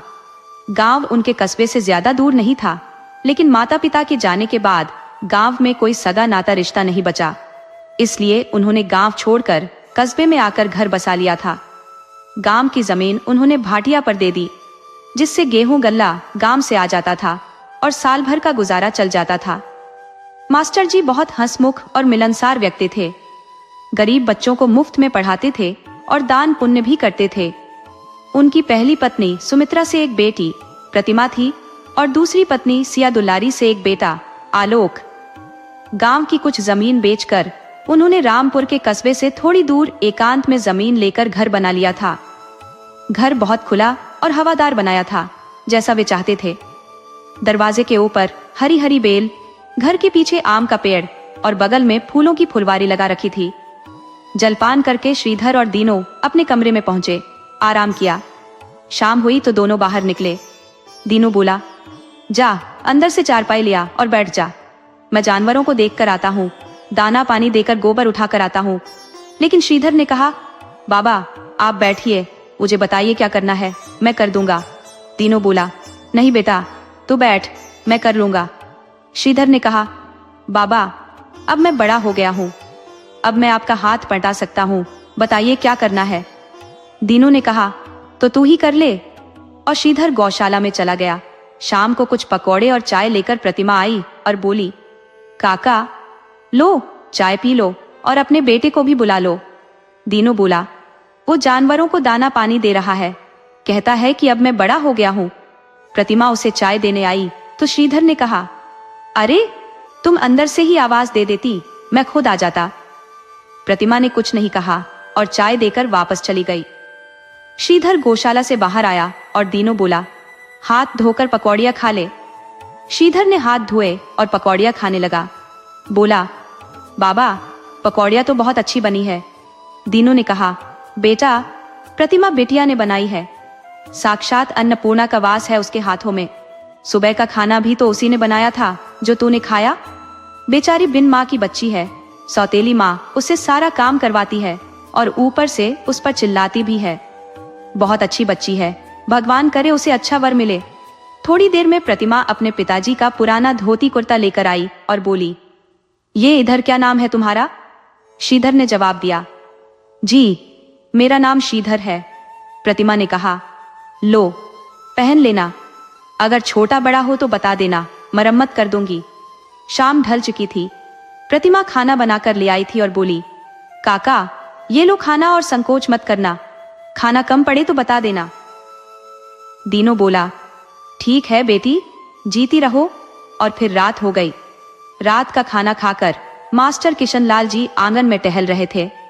उन्होंने देखा कि श्रीधर ने बाहर चारपाई पर लालटेन रखकर पढ़ाई शुरू कर दी थी। मास्टर जी को अंदेशा हुआ कि श्रीधर की एक ही चारपाई है तो दीनू जमीन पर लेटा होगा। इस ख्याल से उन्होंने श्रीधर को आवाज दी। श्रीधर नजदीक आया तो मास्टर जी बोले, तुम आज से बरामदे में पढ़ा करो, वहां बिजली का बल्ब लगा हुआ है और तख्त भी पड़ा है। लालटेन की कमजोर रोशनी में आंखें फोड़ने की जरूरत नहीं है, एक मच्छरदानी भी दे देंगे, आराम से यहीं रहना। श्रीधर ने सहमति में सिर हिलाया और चला गया। दूसरे दिन जब सिया दुलारी को यह बात पता चली तो वह मास्टर जी से बोली, करते रहो भलाई, हमने क्या धर्मशाला खोल रखी है, सबके लिए दरवाजे खोल दिए, तुम तो राजा हरीशचंद्र बन जाओ। मैं तो तुम्हारे इन कर्मों से तंग आ चुकी हूँ। मास्टर जी मुस्कुराते हुए बोले, अरे भाग्यवान, बांटने से कभी कुछ घटता नहीं है, गरीबों की दुआएं मिलती हैं। किसान लालजी ने भी सिर हिलाकर सहमति जताई।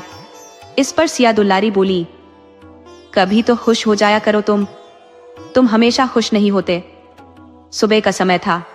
प्रतिमा नाश्ता लेकर आई और बोली, काका नाश्ता कर लो, आज चने की दाल की पूरी और लौकी का रायता है, साथ में लहसुन की चटनी भी है। दिनू बोला, हाँ बिटिया, थोड़ा कम पड़ गया था रात का खाना, लेकिन काम चल गया था। प्रतिमा ने श्रीधर की ओर देखा और बोली, सुनो।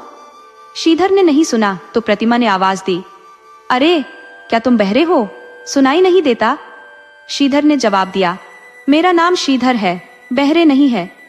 प्रतिमा हंसते हुए बोली, अच्छा जो भी तुम्हारा नाम है, चलो मेरे साथ घर के अंदर, तुम यही खाना खाया करो, काका बेचारे भूखे रह जाते हैं।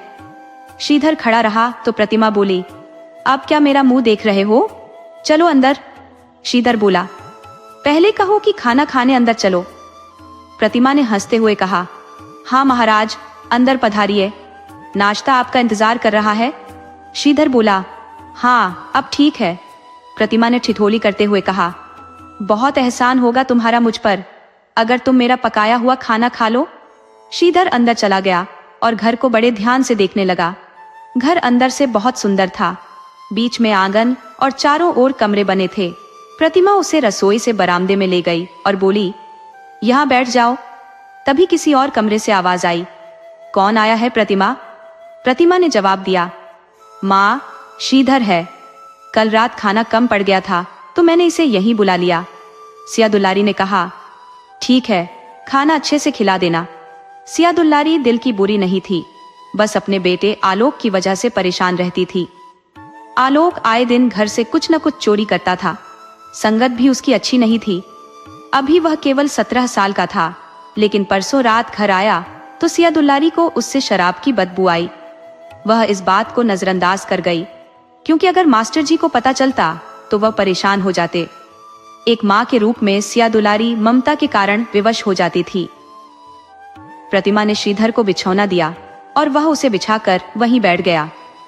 तब तक प्रतिमा नाश्ता ले आई और बोली, लो खाओ, अगर कुछ और चाहिए हो तो बता देना, ज्यादा संकोच मत करना।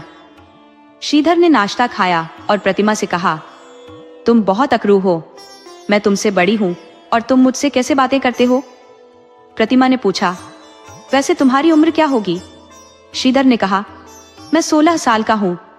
प्रतिमा बोली, अच्छा, मेरी उम्र 20 साल है तो तुम मुझसे 4 साल छोटे हो। क्या हुआ, तुम मुझ पर धौंस जमा रहे हो? श्रीधर ने जवाब दिया, नहीं, मैं ऐसा कुछ नहीं कर रहा। प्रतिमा ने झुंझलाते हुए कहा, भलाई का तो जमाना ही नहीं है, क्यों मैं तुमसे अपना सिर फोड़ रही हूं? खाना खा लिया ना, तो अब जाकर अपना काम करो। श्रीधर चला गया। अब रोज का यही क्रम बन गया था। प्रतिमा उसे खाना खिलाती और मास्टर किशनलाल रोज उसे पढ़ाते।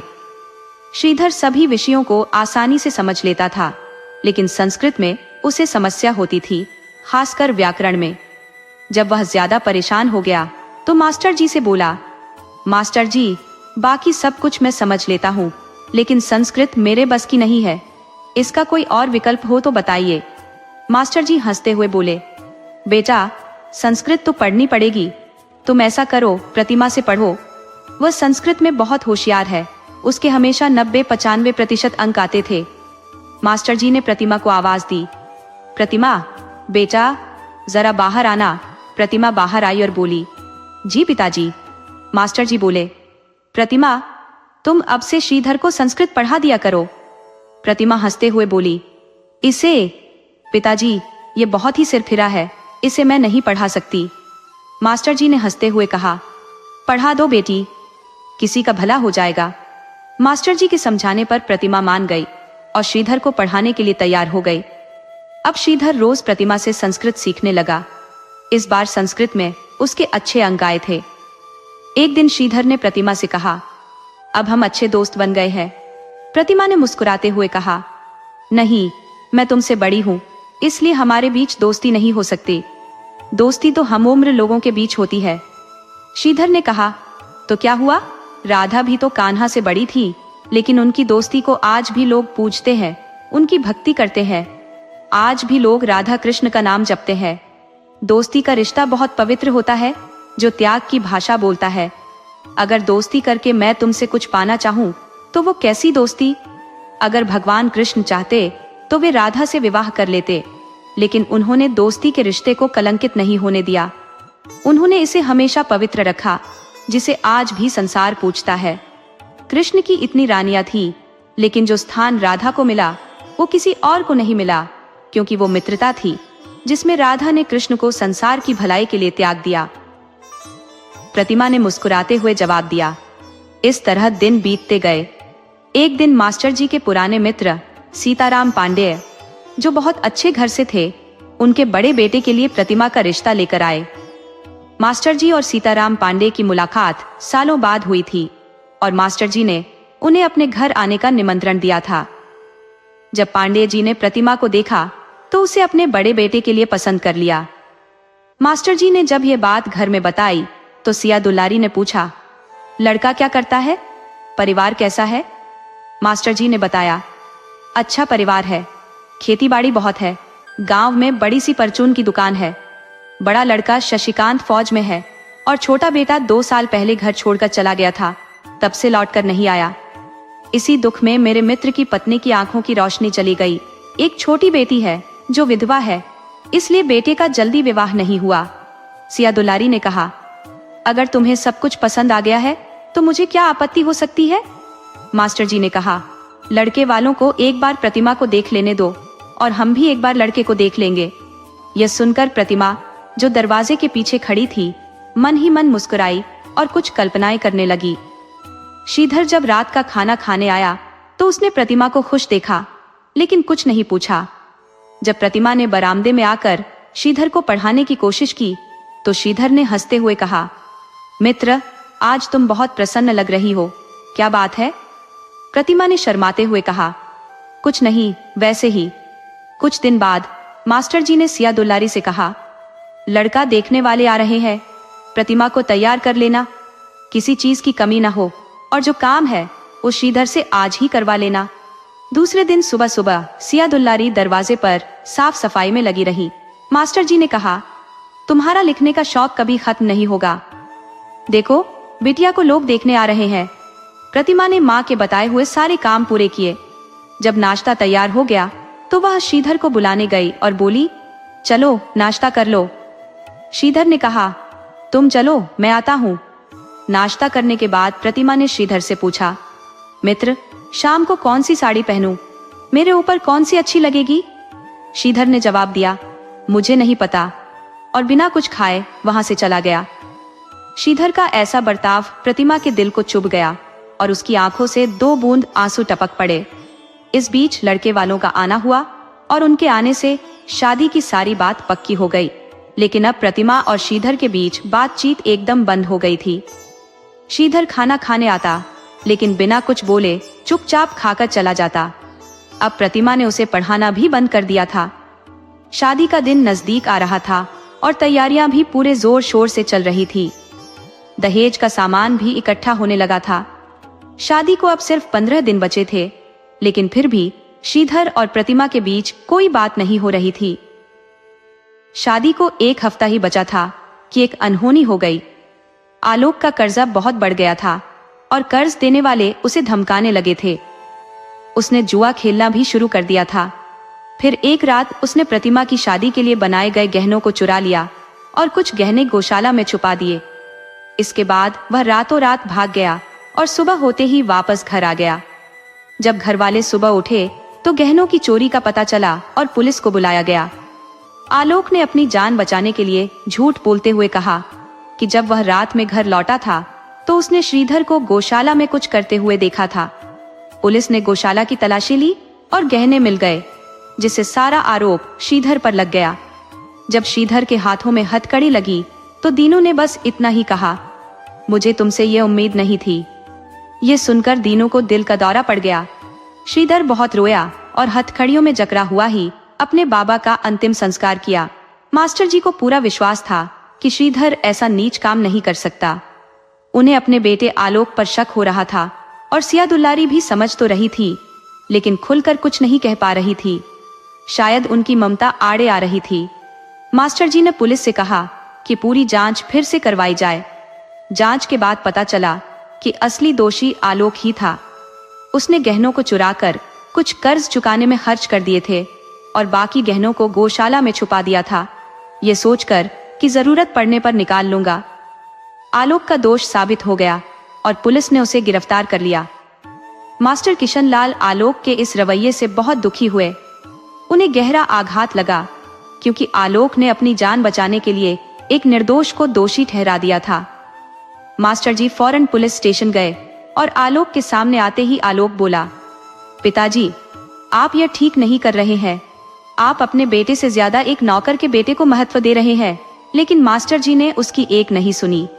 उन्होंने कहा, तूने मेरी इज्जत मिट्टी में मिला दी। समाज में बहन की शादी होने वाली है और तू उसके गहने चुरा कर ले आया। तुझे शर्म नहीं आई? नालायक, तूने हमारे खानदान का नाम डुबो दिया। इसके बाद मास्टर जी पुलिस स्टेशन से श्रीधर को छुड़ाकर घर ले आए। श्रीधर घर आकर मास्टर जी के पैरों पर सिर रखकर बहुत रोया और बोला, मास्टर जी, मैं दोषी नहीं था, मैंने कोई चोरी नहीं की, मैं ऐसा कभी सोच भी नहीं सकता। आप मेरे पिता समान है, आपने मुझे आश्रय दिया, रहने की जगह दी, खाना और कपड़े दिए।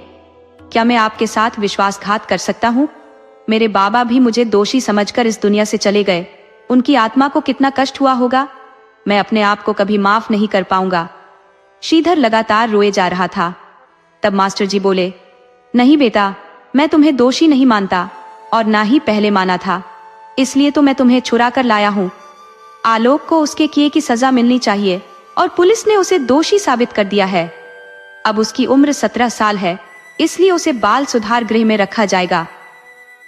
लेकिन श्रीधर बोला, मेरा मन बहुत दुखी है, मेरे जीवन में जो कलंक लग चुका है वह मुझे चैन से जीने नहीं देगा, मुझे इस कलंक को मिटाना ही होगा। मास्टर जी ने कहा, श्रीधर बेटा, ना समझी वाली बातें मत करो, जाकर स्नान करो, भोजन करो और थोड़ा आराम कर लो, तभी तुम्हारा मन शांत होगा। कल तुम्हें दीनों के अस्थियों का विसर्जन करने भी जाना है। श्रीधर ने स्नान किया और प्रतिमा ने उसे भोजन दिया, लेकिन उसने थोड़ा सा ही खाया और अपने कोठरी में चला गया। रात को उसने खाना नहीं खाया। सुबह होते ही वह मास्टर जी के पास गया और बोला, मास्टर जी, मैं पिताजी की अस्थियां हरिद्वार में विसर्जित करना चाहता हूँ, अगर आपकी आज्ञा हो तो शायद उनकी आत्मा को शांति मिल सके। मास्टर जी ने कहा, हाँ बेटा, जरूर, अगर तुम्हें ऐसा करना ठीक लगता है तो यही उचित है। श्रीधर तैयार होकर आया। मास्टर जी और सिया दुलारी के पैर छूकर बोला, अब मैं चलता हूँ, बुरा भला माफ कर देना। सिया दुलारी बोली, बेटा, मैं बहुत शर्मिंदा हूँ। श्रीधर ने सिया दुलारी से कहा, माँ जी, आप क्यों शर्मिंदा हो रही है? ये सब तो ऊपर वाले की मर्जी थी, शायद मेरी तकदीर में यही लिखा था। मास्टर जी ने अपनी कुर्ते की जेब से कुछ रुपये निकाले और श्रीधर की ओर बढ़ाते हुए बोले, बेटा, ये रख लो, सफर में काम आएंगे। सिया दुलारी बोली, बेटा, कुछ खाकर जाओ। पर श्रीधर ने जवाब दिया, माँ जी, भूख नहीं है। ये सुनकर प्रतिमा दौड़कर अंदर गई और कुछ नाश्ता पैक करके लाई। उसने श्रीधर से कहा, ये ले लो, जब भूख लगे तब खा लेना और वापस आओगे ना? श्रीधर ने धीरे से कहा, पता नहीं। ये कहकर वह वहां से चला गया।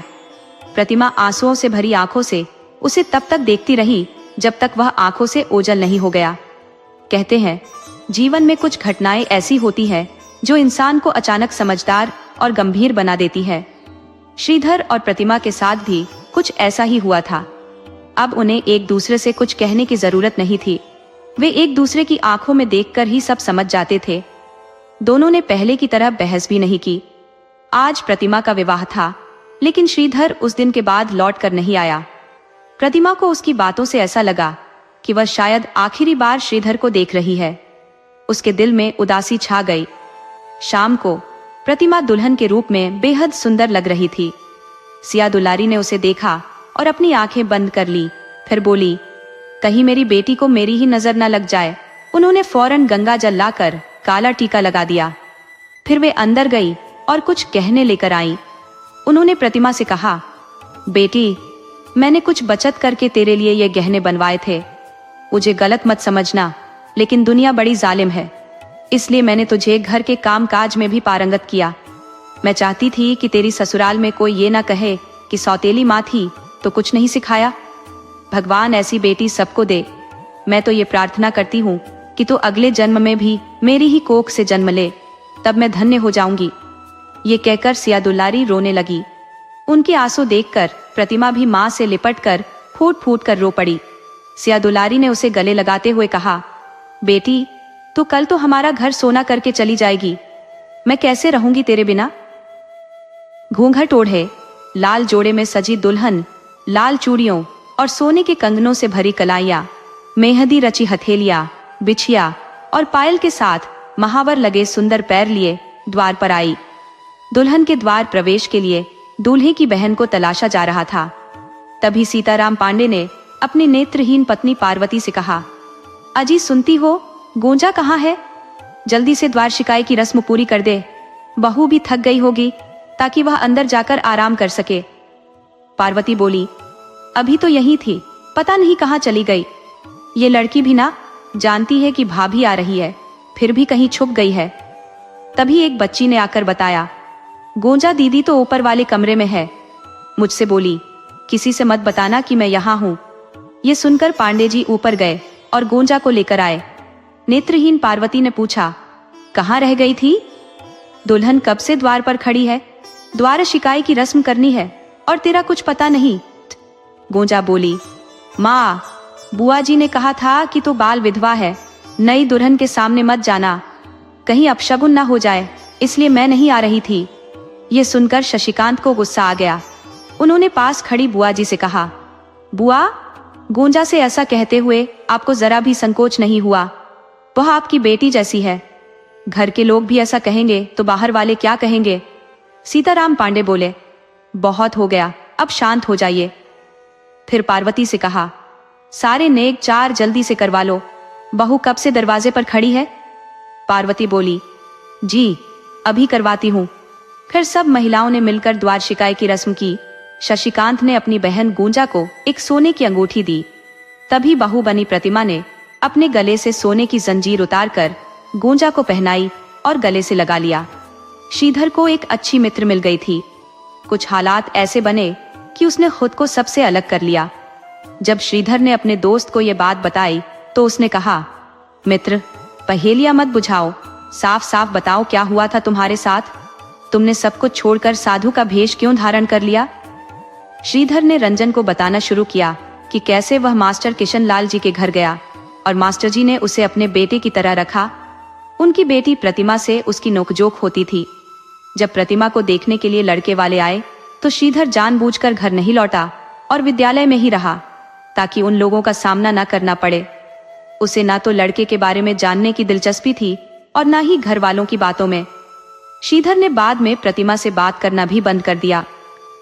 फिर एक दिन चोरी की एक घटना हुई और पुलिस ने उसे गिरफ्तार कर लिया। मास्टर जी ने उसे जेल से छुड़वाया। उस वक्त बाबा भी नहीं रहे थे और प्रतिमा का विवाह भी हो रहा था। श्रीधर ने बाबा की अस्थियां विसर्जित करने के बहाने घर छोड़ दिया और फिर कभी वापस नहीं लौटा। रंजन ने पूछा, अच्छा मित्र, ये बताओ, कहीं तुम प्रतिमा से प्रेम तो नहीं करने लगे थे? श्रीधर ने जवाब दिया, इस नजरिए से तो मैंने कभी सोचा ही नहीं था। पता नहीं, शायद। पर जब प्रतिमा मेरे साथ होती थी तो मुझे बहुत अच्छा लगता था। उसकी हर बात मुझे पसंद थी। उससे लड़ना झगड़ना भी अच्छा लगता था। जब वह मुझे पढ़ाती थी तो मैं चोरी छुप के उसकी ओर देखा करता था। शायद तुम्हारे कहने के बाद लगता है कि वो प्रेम ही था। जब वह मुझसे दूर जाने लगी तो मुझे डर लगने लगा और मैंने उससे बातें करना बंद कर दिया। हाँ, शायद ये प्रेम हो सकता है। निरंजन ने हंसते हुए कहा, मित्र, वो प्रेम ही था। मान लो, अब चाहे तुम इसे स्वीकार करो या न करो। दूसरी तरफ सिया दुल्लारी बहुत खुश थी। अभी अभी प्रतिमा के ससुराल से खबर आई थी कि वह नानी बन गई है। सिया दुल्लारी ने खुशी खुशी मास्टर जी को आवाज लगाई, मास्टर जी, खबर आई है, हम नाना नानी बन गए हैं, प्रतिमा बिटिया को बेटा हुआ है। मास्टर जी खुशी से झूम उठे और बोले, तो खड़ी क्यों हो, मुंह तो मीठा करो। सिया दुलारी ने मिठाई लाते हुए कहा, ये लो जी भर के खाओ मिठाई। और हाँ, बरो पूछने का भी न्योता आया है।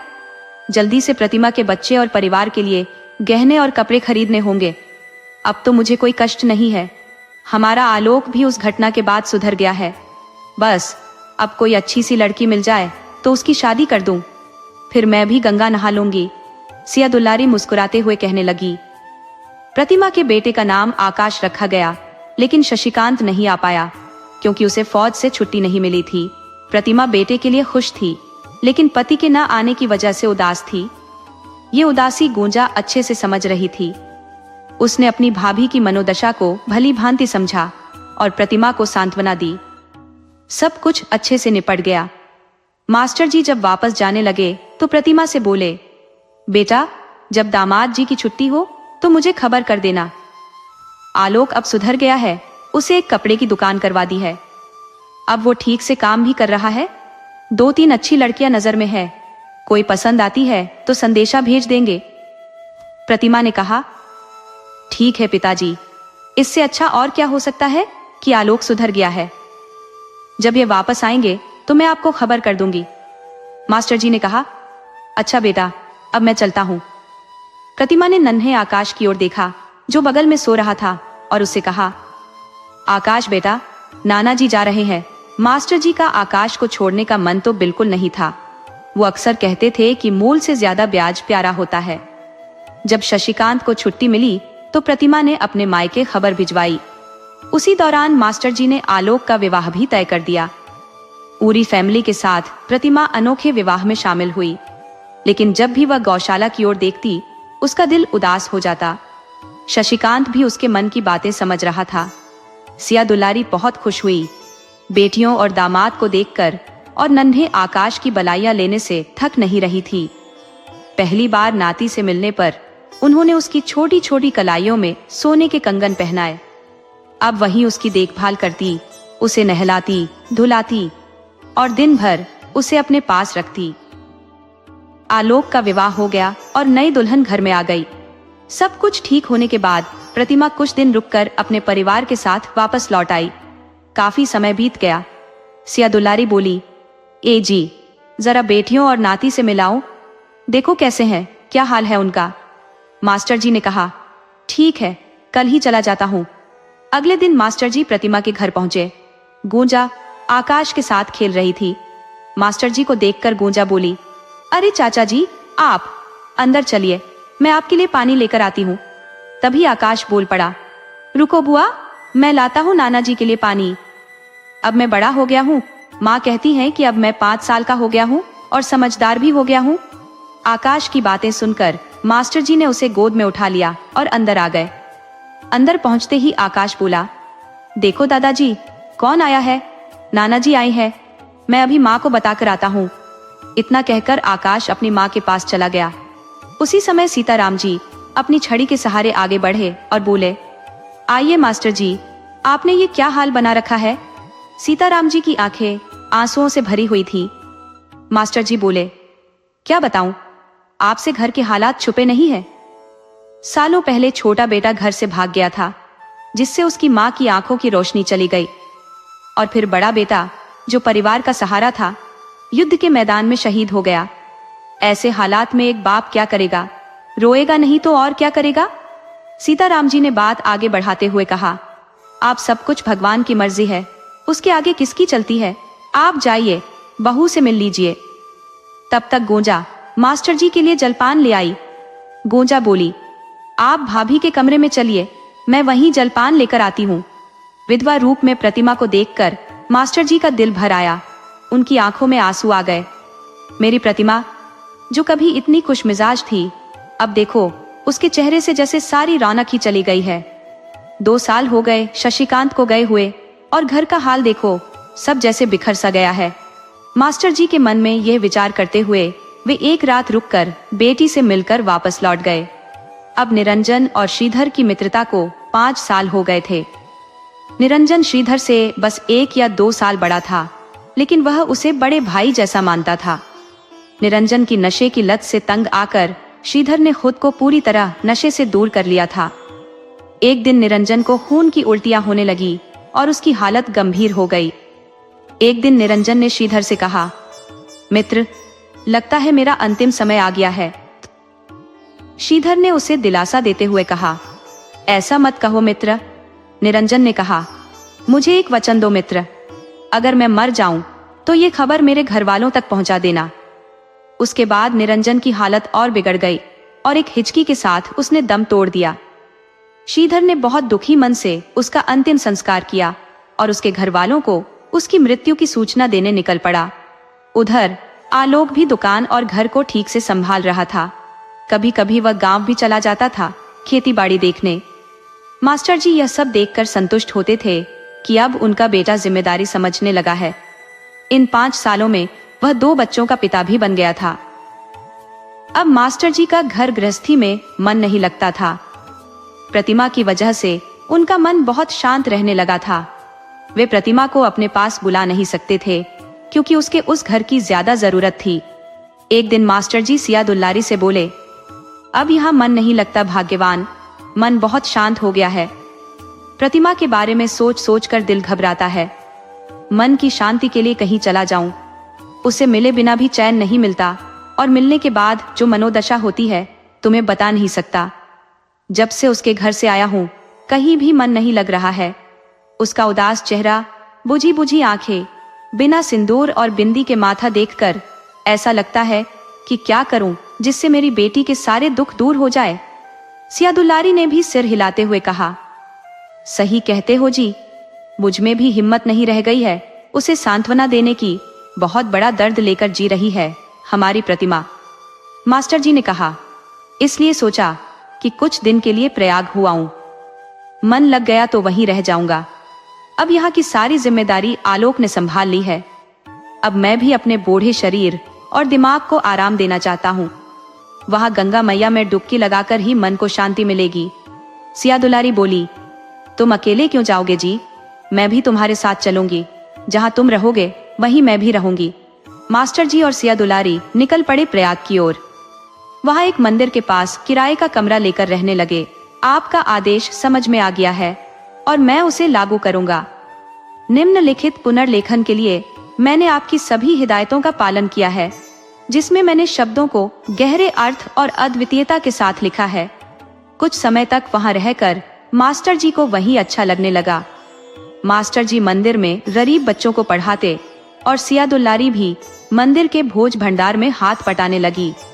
अब मास्टर जी का सारा ध्यान मंदिर और बच्चों की पढ़ाई पर केंद्रित था, जिससे उनकी चिंताएं भी कम हो गई थी। मास्टर जी ने सोचा कि प्रतिमा को यहाँ बुला लेते हैं। कुछ समय यहाँ रहने से शायद वह भी भीड़भाड़ से दूर शांति पा सके।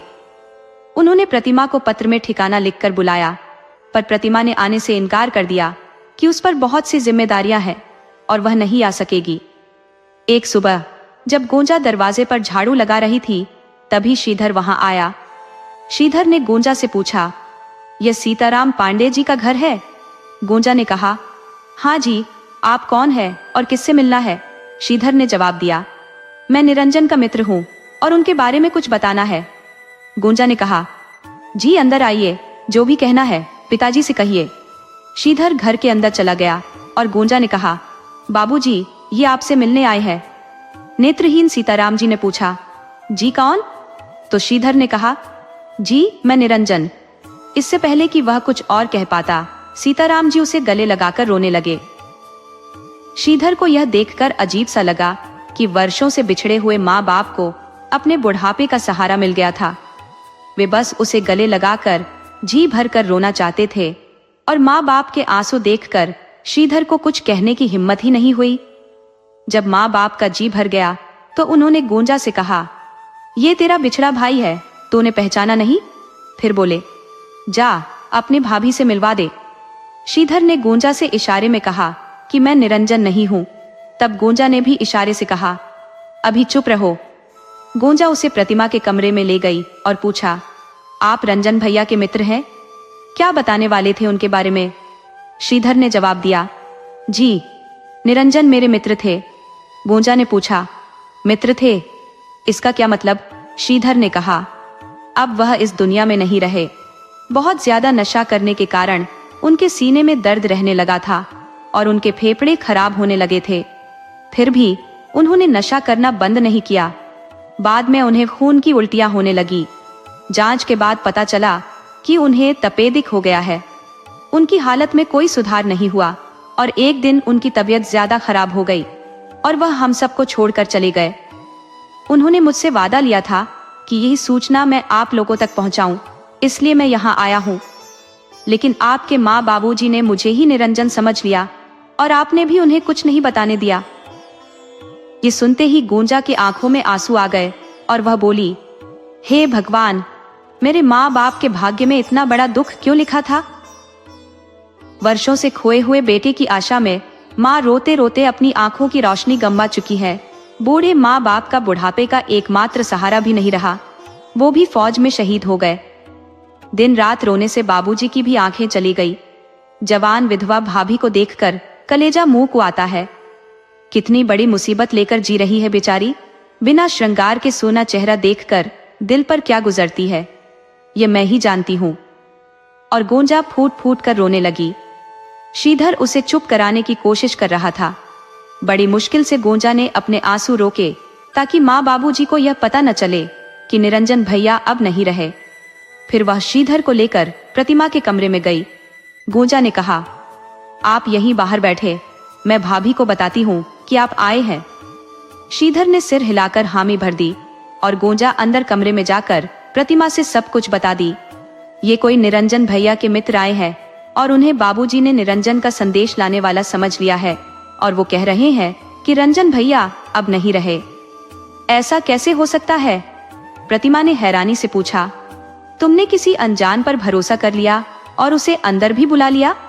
गोंजा थोड़ी शर्मिंदा होकर बोली, मुझे माफ कर दीजिए भाभी, लेकिन आप खुद ही उससे बात करके सच्चाई जान ले तो बेहतर होगा। अच्छा, बुलाओ, मैं बात करती हूँ, प्रतिमा बोली और गोंजा ने आवाज दी, अंदर आ जाइए।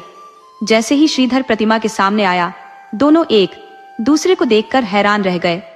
दोनों ने एक दूसरे को देखा पर कुछ कहा नहीं, बस एक दूसरे की आंखों में झांक कर दर्द समझ लिया। दिल में भारीपन था पर दोनों ने आंसुओं को रोका, क्योंकि समाज के नियम और बंधन होते हैं जिनका पालन करना पड़ता है। इंसान खुद ही अपने चारों ओर एक दायरा खींच लेता है और उससे बाहर नहीं निकल पाता। शायद प्रतिमा और श्रीधर ने भी ऐसा ही किया था। अच्छा, बुलाओ, मैं बात करती हूँ, प्रतिमा बोली और गोंजा ने आवाज दी, अंदर आ जाइए।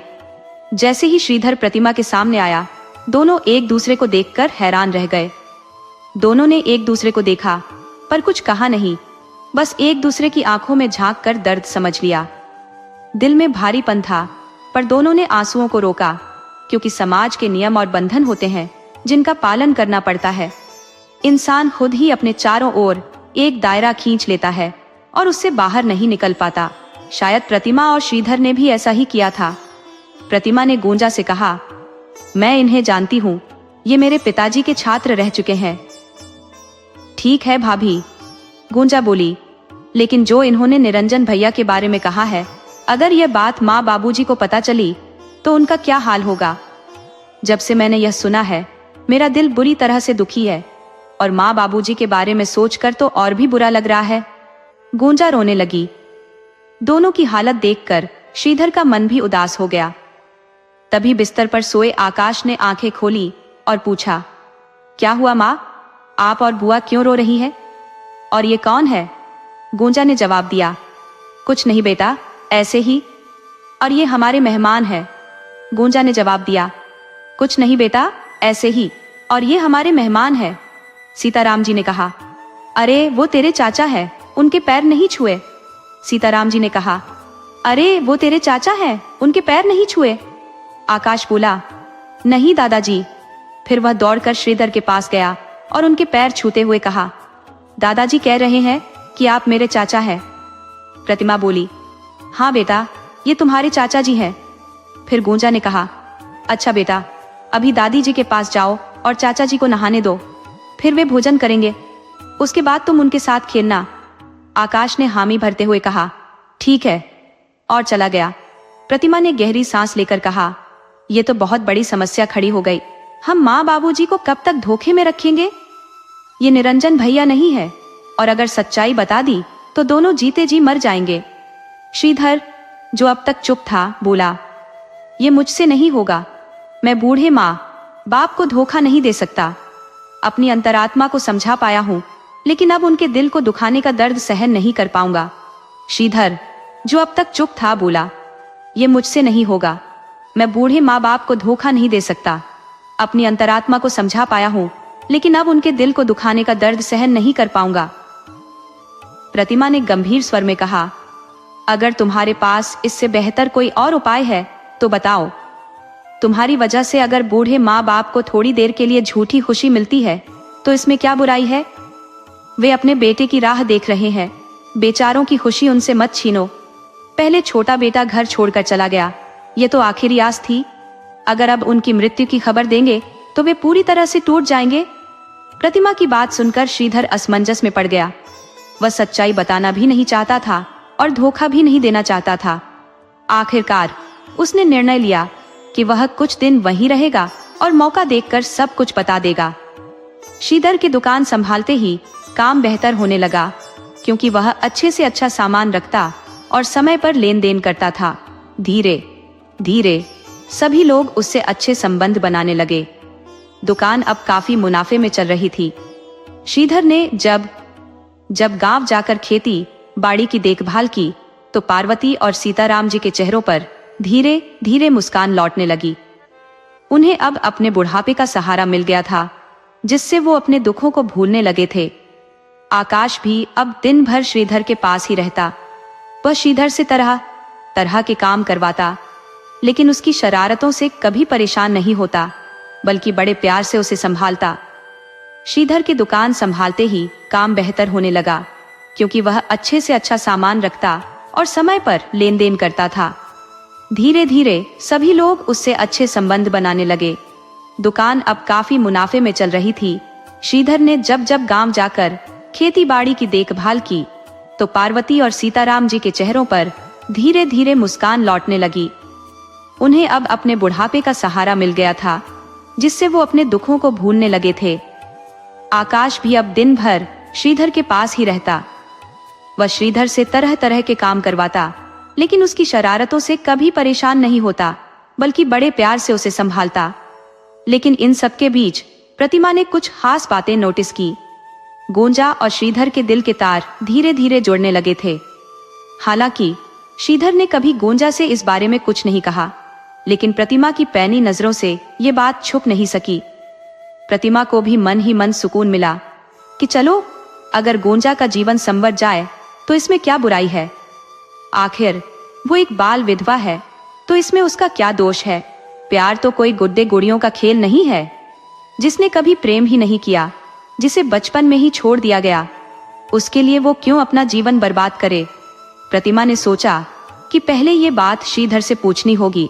उसकी सहमति के बाद ही कोई फैसला लेना ठीक रहेगा। एक शाम का समय था, जब माँ को लेकर मंदिर गई हुई थी। सीताराम जी दुकान पर बैठे थे और श्रीधर शाम की चाय पीने आया हुआ था। प्रतिमा ने सोचा कि यह मौका अच्छा है श्रीधर से गोंजा के बारे में पूछने का। उसने श्रीधर को चाय देते हुए हिम्मत जुटाकर पूछ ही लिया, इधर तुम्हें गोंजा कैसी लगती है? श्रीधर ने सीधा जवाब दिया, अच्छी है, स्वभाव अच्छा है, खाना अच्छा बनाती है। प्रतिमा बोली, मैं ये नहीं पूछ रही थी, मेरा इरादा तो कुछ और ही है। मैं सीधे सीधे पूछती हूँ, क्या तुम गोंजा से विवाह करोगे? श्रीधर थोड़ी देर चुप रहा, फिर बोला, सच कहूं, मैंने कभी सोचा भी नहीं था कि मैं गोंजा से प्रेम करने लगूंगा। लेकिन जब मैंने तुम्हें पहली बार देखा तो तुम मुझे अच्छी लगी थी। हालांकि वो महज एक आकर्षण था जो उस उम्र में हो जाता है। जब तुम मुझसे बात करने लगी तो वो आकर्षण मित्रता में बदल गया। मुझे लगा कि हम अब सदैव मित्र रहेंगे। लेकिन जब तुम्हारा विवाह तय हुआ तो मुझे एहसास हुआ कि मेरे मन में तुम्हारे लिए प्रेम उपजा ही नहीं था, और मैं हमारी मित्रता को कलंकित नहीं करना चाहता था।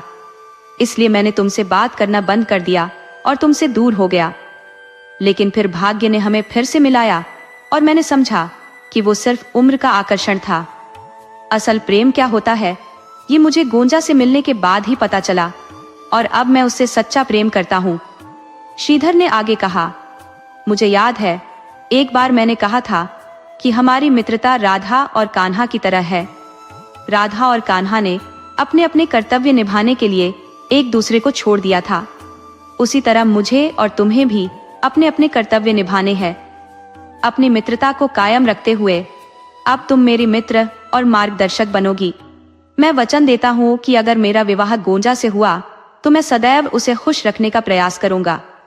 प्रतिमा की बात सुनकर श्रीधर ने राहत की सांस ली और कहा, गोंजा जैसी लड़की से कौन विवाह नहीं करना चाहेगा। वह बहुत खुशकिस्मत होगी जिससे उसका विवाह होगा। प्रतिमा की बात सुनकर श्रीधर ने राहत की सांस ली और कहा, गोंजा जैसी लड़की से कौन विवाह नहीं करना चाहेगा। वह बहुत खुशकिस्मत होगी जिससे उसका विवाह होगा। गोंजा भी ये सब बातें सुन रही थी और मन ही मन मुस्कुरा रही थी। प्रतिमा को भी यह सब सुनकर बहुत संतोष हुआ, लेकिन अब यह बात माँ बाबूजी तक कैसे पहुंचाए, इस सोच में वह लगी हुई थी। जैसे ही वह बाहर निकली, गोंजा शर्माते हुए प्रतिमा से लिपट गई और उसकी आंखों से खुशी के आंसू छलक पड़े। प्रतिमा ने हल्के मजाक में गोंजा से कहा, अब लगता है जल्द ही शादी की तारीख निकलवानी पड़ेगी। हमारी नंदरानी कुछ ज्यादा ही बेचैन हो रही है। फिर एक दिन डाकिया कुछ फौज के सरकारी दस्तावेज लेकर आया और सीताराम जी से बोला, दस्तखत कर दीजिए, ये जरूरी कागज है। प्रतिमा ने कागजात लेते ही उन्हें खोलकर देखा और पढ़ते ही हक्की बक्की रह गई। वह दौड़कर भगवान के कमरे में गई, माथा टेका और वहीं से सिंदूर लेकर अपनी मांग में भर लिया। फिर फूट फूट कर रोने लगी। घर वाले हैरान थे कि अचानक क्या हो गया जो प्रतिमा का यह हाल हो गया। प्रतिमा ने कागजात लेते ही उन्हें खोलकर देखा और पढ़ते ही हक्की बक्की रह गई। वह दौड़कर भगवान के कमरे में गई, माथा टेका और वहीं से सिंदूर लेकर अपनी मांग में भर लिया। फिर फूट फूट कर रोने लगी। घर वाले हैरान थे कि अचानक क्या हो गया जो प्रतिमा का यह हाल हो गया। श्रीधर ने वह कागजात अपने हाथ में लेकर पढ़े और उसके चेहरे पर खुशी झलक आई। उसने कहा, माँ, बाबूजी, श्रीकांत भैया जिंदा है। एक दूसरे कैदी का भी नाम श्रीकांत पांडे था जो शहीद हो गया था, लेकिन जब पिता के नाम मिलाए गए तो पता चला कि जो शहीद हुआ है वो हमारे श्रीकांत भैया नहीं है। श्रीधर ने कहा, बाबूजी, यही खबर तो आई है कि 2 साल बाद पता चला कि 25 सैनिकों को दुश्मन की सेना ने बंदी बना लिया था, जिसमें हमारे श्रीकांत भैया भी हैं। अब सेना कब तक उन्हें छुड़ा पाएगी ये पता नहीं, लेकिन इतना तो तय है कि भैया जीवित है। श्रीधर ने कहा, बाबूजी, यही खबर तो आई है कि 2 साल बाद पता चला कि 25 सैनिकों को दुश्मन की सेना ने बंदी बना लिया था, जिसमें हमारे श्रीकांत भैया भी हैं। अब सेना कब तक उन्हें छुड़ा पाएगी ये पता नहीं, लेकिन इतना तो तय है कि भैया जीवित है। इस बात से सब खुश भी हुए और निराश भी, लेकिन एक उम्मीद की किरण तो जरूर जाग गई थी। प्रतिमा ने अपनी इच्छा जाहिर की, बाबूजी, मैं कल ही प्रयाग में त्रिवेणी संगम पर जाकर डुबकी लगाना चाहती हूँ ताकि मेरे सुहाग की सलामती की मन्नत पूरी हो। सीताराम जी बोले, बेटी, हमें कोई आपत्ति नहीं है। तुम खुशी खुशी जाओ और ये खबर मास्टर जी को भी दे आओ ताकि उनके दिल को भी थोड़ी राहत मिल सके। फिर उन्होंने प्रतिमा से पूछा, मैंने उनसे निरंजन के आने की खबर देने को कहा था, वो तुमने दे दी या नहीं? प्रतिमा ने झूठ बोलते हुए कहा, हाँ बाबूजी, मैंने बता दिया, लेकिन उसे झूठ बोलना अच्छा नहीं लग रहा था। सीताराम जी ने गांव में सबको यह खबर फैला दी कि उनका श्रीकांत भी सलामत है। अगले दिन प्रतिमा ने श्रीकांत की पसंदीदा लाल साड़ी निकाली, मांग में सिंदूर भरा, गले में मंगलसूत्र पहना, हाथों में लाल चूड़ियां और पैरों में महावर लगाई और पिताजी के पास जाने के लिए तैयार हो गई। गोंजा ने तुरंत उसे काला टीका लगाकर कहा, भैया जहां भी हो सही सलामत वापस आ जाए। आकाश को घर पर छोड़कर वह खुशी खुशी पिताजी के पास चल दी, लेकिन रास्ते भर उसके मन में यही विचार घुमड़ रहे थे कि पिताजी को कैसे बताऊं कि श्रीधर ही असल में निरंजन है। इन विचारों में उलझी वह मास्टर जी के पास पहुंची। मास्टर जी उसे पूरे साज श्रृंगार में देखकर चौंक गए। प्रतिमा उनके गले लगकर फूट फूट कर रोने लगी और सारी बात बता दी। मास्टर जी उस दिन बेहद खुश हुए। वह तुरंत मंदिर गए और सिया दुल्लारी को भी यह खुशखबरी दी, जो उस समय मंदिर में थी। दोनों ने पहले मंदिर में प्रसाद चढ़ाया, फिर वापस आकर प्रतिमा के साथ अपना सुख दुख बांटा। अगले दिन प्रतिमा ने अपनी इच्छा व्यक्त की कि वह त्रिवेणी संगम पर स्नान करना चाहती है। वह वहां 2-3 दिन रहकर वापस लौट रही थी तो मास्टर जी बोले, चलो मैं तुम्हें छोड़ आता हूं। प्रतिमा थोड़ी असमंजस में पड़ गई कि हाँ कहे या ना, लेकिन फिर उसने सोचा, चलने दो, पिताजी को एक दिन तो सच्चाई पता चलनी ही है। जैसे जैसे सच्चाई सबके सामने आने लगी, वैसे वैसे श्रीधर और गोंजा के विवाह की संभावना भी मजबूत होने लगी। प्रतिमा ने सोचा कि अब जो होना है वह देखा जाएगा और मास्टर जी को साथ लेकर घर लौटी। जैसे ही वह घर के अंदर पहुंची, मास्टर जी ने सीताराम जी के पास बैठे श्रीधर को देखा और तुरंत पहचान गए। उन्होंने कहा, बेटा श्रीधर, तुम?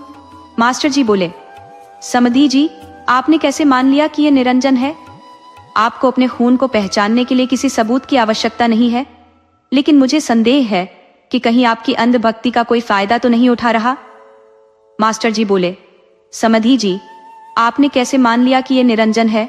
आपको अपने खून को पहचानने के लिए किसी सबूत की आवश्यकता नहीं है, लेकिन मुझे संदेह है कि कहीं आपकी अंधभक्ति का कोई फायदा तो नहीं उठा रहा। मास्टर जी ने कहा, मुझे अपनी आंखों पर भरोसा है। ये श्रीधर है जो कुछ साल पहले हमारे घर में काम करता था। इसके बाबा हमारे घर के नौकर थे और यह बच्चा वहीं रहता था। मैंने इसे खुद पढ़ाया और मुझे किसी धोखे का शिकार होने का डर नहीं है। सीताराम जी ने गुस्से में कहा, मुझे उस दिन आपसे मिलकर सारी सच्चाई बताने का मन था, लेकिन जैसे ही मैंने कहना शुरू किया कि मैं निरंजन का मित्र हूं, आप बिना कुछ सुने मुझे गले लगा बैठे। गूंजा ने भी इशारा किया कि सच मत बताओ, और मैंने सोचा कि सच बताकर आपको दुखी करना ठीक नहीं होगा। जब यह बात प्रतिमा जी को बताई गई तो उन्होंने भी यही कहा कि इस सच्चाई को छुपाकर रखना ही ठीक होगा। निरंजन अब इस दुनिया में नहीं है, और अगर यह बात खुलती तो माँ और बाबूजी को गहरा धक्का लगता। श्रीधर ने कहा, अगर आप लोग चाहते हैं कि मैं यहाँ से चला जाऊं तो मैं चला जाता हूँ। तभी प्रतिमा ने हाथ जोड़कर कहा, पिताजी, बाबूजी, आप दोनों ही घर के बुजुर्ग हैं। उस समय मुझे यही उचित लगा। अब जब सच्चाई सामने आ गई है तो क्या अगर श्रीधर जैसा सच्चे दिल का व्यक्ति आपकी बेटी को अपनाने के लिए तैयार हो तो आपका क्या निर्णय होगा? फिर क्या था, घर में शहनाई बजी और गूंजा का विवाह श्रीधर से हो गया। प्रतिमा ने घर की सारी जिम्मेदारियां श्रीधर, गूंजा और आकाश को सौंप दी और कहा, अब मैं अपने कर्तव्य का पालन करने जा रही हूँ। मैं त्रिवेणी संगम घाट पर अपने स्वामी का इंतजार करूंगी। तुम लोग अपना कर्तव्य निभाओ और समय समय पर आकाश को मुझसे मिलवाने ले आया करो। फिर क्या था, घर में शहनाई बजी और गूंजा का विवाह श्रीधर से हो गया। प्रतिमा ने घर की सारी जिम्मेदारियां श्रीधर, गूंजा और आकाश को सौंप दी और कहा, अब मैं अपने कर्तव्य का पालन करने जा रही हूँ। मैं त्रिवेणी संगम घाट पर अपने स्वामी का इंतजार करूंगी। तुम लोग अपना कर्तव्य निभाओ और समय समय पर आकाश को मुझसे मिलवाने ले आया करो। प्रतिमा प्रयाग चली गई और उसे वहां रहते हुए 5 साल हो चुके हैं। रोज वह त्रिवेणी संगम घाट पर जाती है, शायद उसे वहां सुकून मिलता है। गूंजा की हर हफ्ते चिट्ठी आती है, लेकिन शशिकांत की अभी तक कोई खबर नहीं आई। फिर एक दिन आकाश मिलने आया और बोला, माँ, आंखें बंद करो, और एक सरकारी चिट्ठी प्रतिमा के हाथों में दी। उसमें लिखा था कि शशिकांत को सभी सैनिकों के साथ छुड़ा लिया गया है और अगले हफ्ते वह घर लौट आएगा। लेकिन यह चिट्ठी तो 1 हफ्ते पुरानी है, तो शशिकांत आजकल में आ गया होगा। तभी पीछे से किसी ने प्रतिमा के कंधे पर हाथ रखा। वह तुरंत पीछे मुड़ी और देखा, शशिकांत मुस्कुरा रहा था, लेकिन उसका एक बाजू नहीं था। प्रतिमा उसे गले लगाकर फूट फूट कर रो पड़ी। उसने शिकायत की, कहाँ थे अभी तक? सारे लोग वहां जमा हो गए और सबके साथ शशिकांत भी प्रयाग आया था। गूंजा के अब 2 बच्चे भी हो चुके हैं। 5 सालों में बहुत कुछ बदल गया, लेकिन प्रतिमा की उम्मीद नहीं बदली। उसे विश्वास था कि शशिकांत एक दिन जरूर लौट कर आएगा। इस तरह शशिकांत और प्रतिमा का संगम पर पुनर्मिलन हुआ।